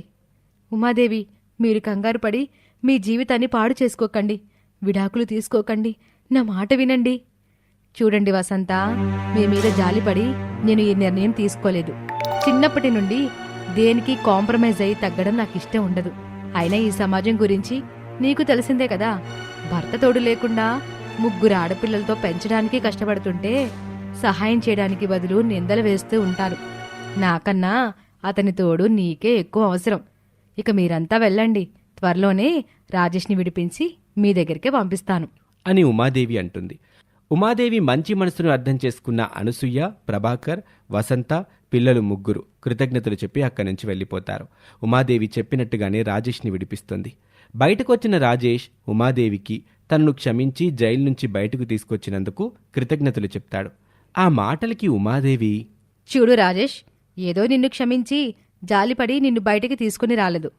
నిన్ను నమ్మి పెళ్లి చేసుకున్నందుకు నీ వల్ల, నీ కుటుంబం వల్ల 3 ఆడపిల్లలతో ఇప్పటికీ ఎన్నో బాధలు పడుతున్నా ఆ వసంత మొహం చూసి నిన్ను బయటికి తీసుకొచ్చాను. లేకపోతే నువ్వు చేసిన మోసానికి ఎప్పటికీ జైల్లోనే ఉంచేదాన్ని. ఆ మాటలకి రాజేష్ పశ్చాత్తాపంతో ఇలా అంటాడు. నిజమే ఉమాదేవి, నేను మీకు చేసిన అన్యాయానికి నేను జీవితాంతం జైల్లో ఉన్నా తప్పులేదు. వసంత జీవితంతో పాటు నీ జీవితాన్ని కూడా పాడు చేశాను. క్షమించమనే అర్హత కూడా నాకు లేదు. ఆ మాటలకి ఉమాదేవి, ఇకపై నా జీవితం గురించి ఆలోచించవలసిన అవసరం నీకు లేదు. ఇకనైనా నిజాయితీగా బ్రతుకుతావని అనుకుంటున్నాను. ఇక నువ్వు వెళ్ళొచ్చు. ఇంకెప్పుడు మా జీవితాల్లోకి రావద్దు అని చెప్పి ఉమాదేవి కారులో అక్కడి నుంచి వెళ్ళిపోతుంది. రాజేష్ కూడా అక్కడి నుంచి బయలుదేరి వసంత ఇంటి దగ్గరికి వెళ్ళి లోపలికి వెళ్లే ధైర్యం లేక గుమ్మం బయటే నిల్చొని చూస్తూ ఉంటాడు. అప్పుడే లోపల నుంచి బయటకొచ్చిన దివ్య రాజేష్ని చూసి, అమ్మా అమ్మా, ఒకసారి అందరూ బయటికి రండి అంటూ దివ్య కేకలేస్తుంది. ఆ అరుపులకి వసంతతో పాటు అందరూ కంగారుగా బయటకొస్తారు. గుమ్మం బయటే నుంచుని ఉన్న కొడుకు రాజేష్ని చూశాక అనసూయమ్మ, ప్రభాకరం ఇద్దరూ చాలా సంతోషిస్తారు. అక్కడే వాళ్ళ పక్కనే ఉన్న వసంత రాజేష్ దగ్గరికి వెళ్ళి, అక్కడే ఆగిపోయారేంటండి, లోపలికి రండి అంటూ పిలుస్తుంది. ఆ మాటకు ఇప్పటి వరకు వసంత పిల్లల పట్ల తాను చేసిన తప్పులు గుర్తు చేసుకుని బాధగా కన్నీళ్లతో, ఏ మొహం పెట్టుకుని లోపలికి రావాలి వసంత? నీ పట్ల ప్రతిసారి నమ్మించి మోసం చేశాను. ఆఖరికి కన్న కూతుళ్ళ పట్ల కూడా ప్రేమ చూపించలేకపోయాను. మిమ్మల్ని కనీసం నన్ను క్షమించమనే అర్హత కూడా నాకు లేదు వసంత. అయినా నన్ను క్షమించమని నిన్ను మనస్ఫూర్తిగా వేడుకుంటున్నాను అంటూ కాళ్ళు పట్టుకోబోతాడు రాజేష్. వసంత ఒక్కసారిగా వెనక్కు జరిగి, అయ్యో ఏంటండి ఇది, జరిగిందేదో జరిగిపోయింది. మీలో మార్పు వస్తుందన్న నమ్మకంతో మీరు చేసిన మోసం వల్ల ఉమాదేవికి మీపై ఎంత కోపం ఉన్నా మన 3 ఆడపిల్లల గురించి ఆలోచించి తనకిష్టం లేకపోయినా మిమ్మల్ని జైలు నుండి విడిపించింది. ఈ విషయంలో మనమంతా ఉమాదేవికి ఎప్పటికీ రుణపడి ఉండాలి. అవును వసంత, నువ్వు చెప్పింది నిజమే. నా తప్పు నేను తెలుసుకున్నాను. నా ఆస్తి పోయినందుకు నాకు బాధ లేదు. ఈ రోజు నుండి కష్టపడి పనిచేసైనా సరే నిన్ను పిల్లల్ని పోషించుకుంటాను. ఇక నుండి బాధ్యత కలిగిన మంచి భర్తగా, తండ్రిగా ఉంటాను. వసంత, నన్ను క్షమించు అంటూ ప్రాధేయపడతాడు రాజేష్. మాకు కావలసింది కూడా ఆస్తులు అంతస్తులు కాదండి. మీలో ఈ మార్పు కోసమే ఇన్నాళ్ళు ఎదురుచూసాం. పదండి, లోపలికి వెళ్దాం అని అందరూ కలిసి సంతోషంగా ఇంట్లోకి వెళ్తారు. ఇక ఆ రోజు నుండి రాజేష్ నిజాయితీగా కష్టపడి పనిచేస్తూ తన కుటుంబాన్ని పోషించుకుంటూ అందరూ కలిసి సంతోషంగా జీవిస్తూ ఉంటారు.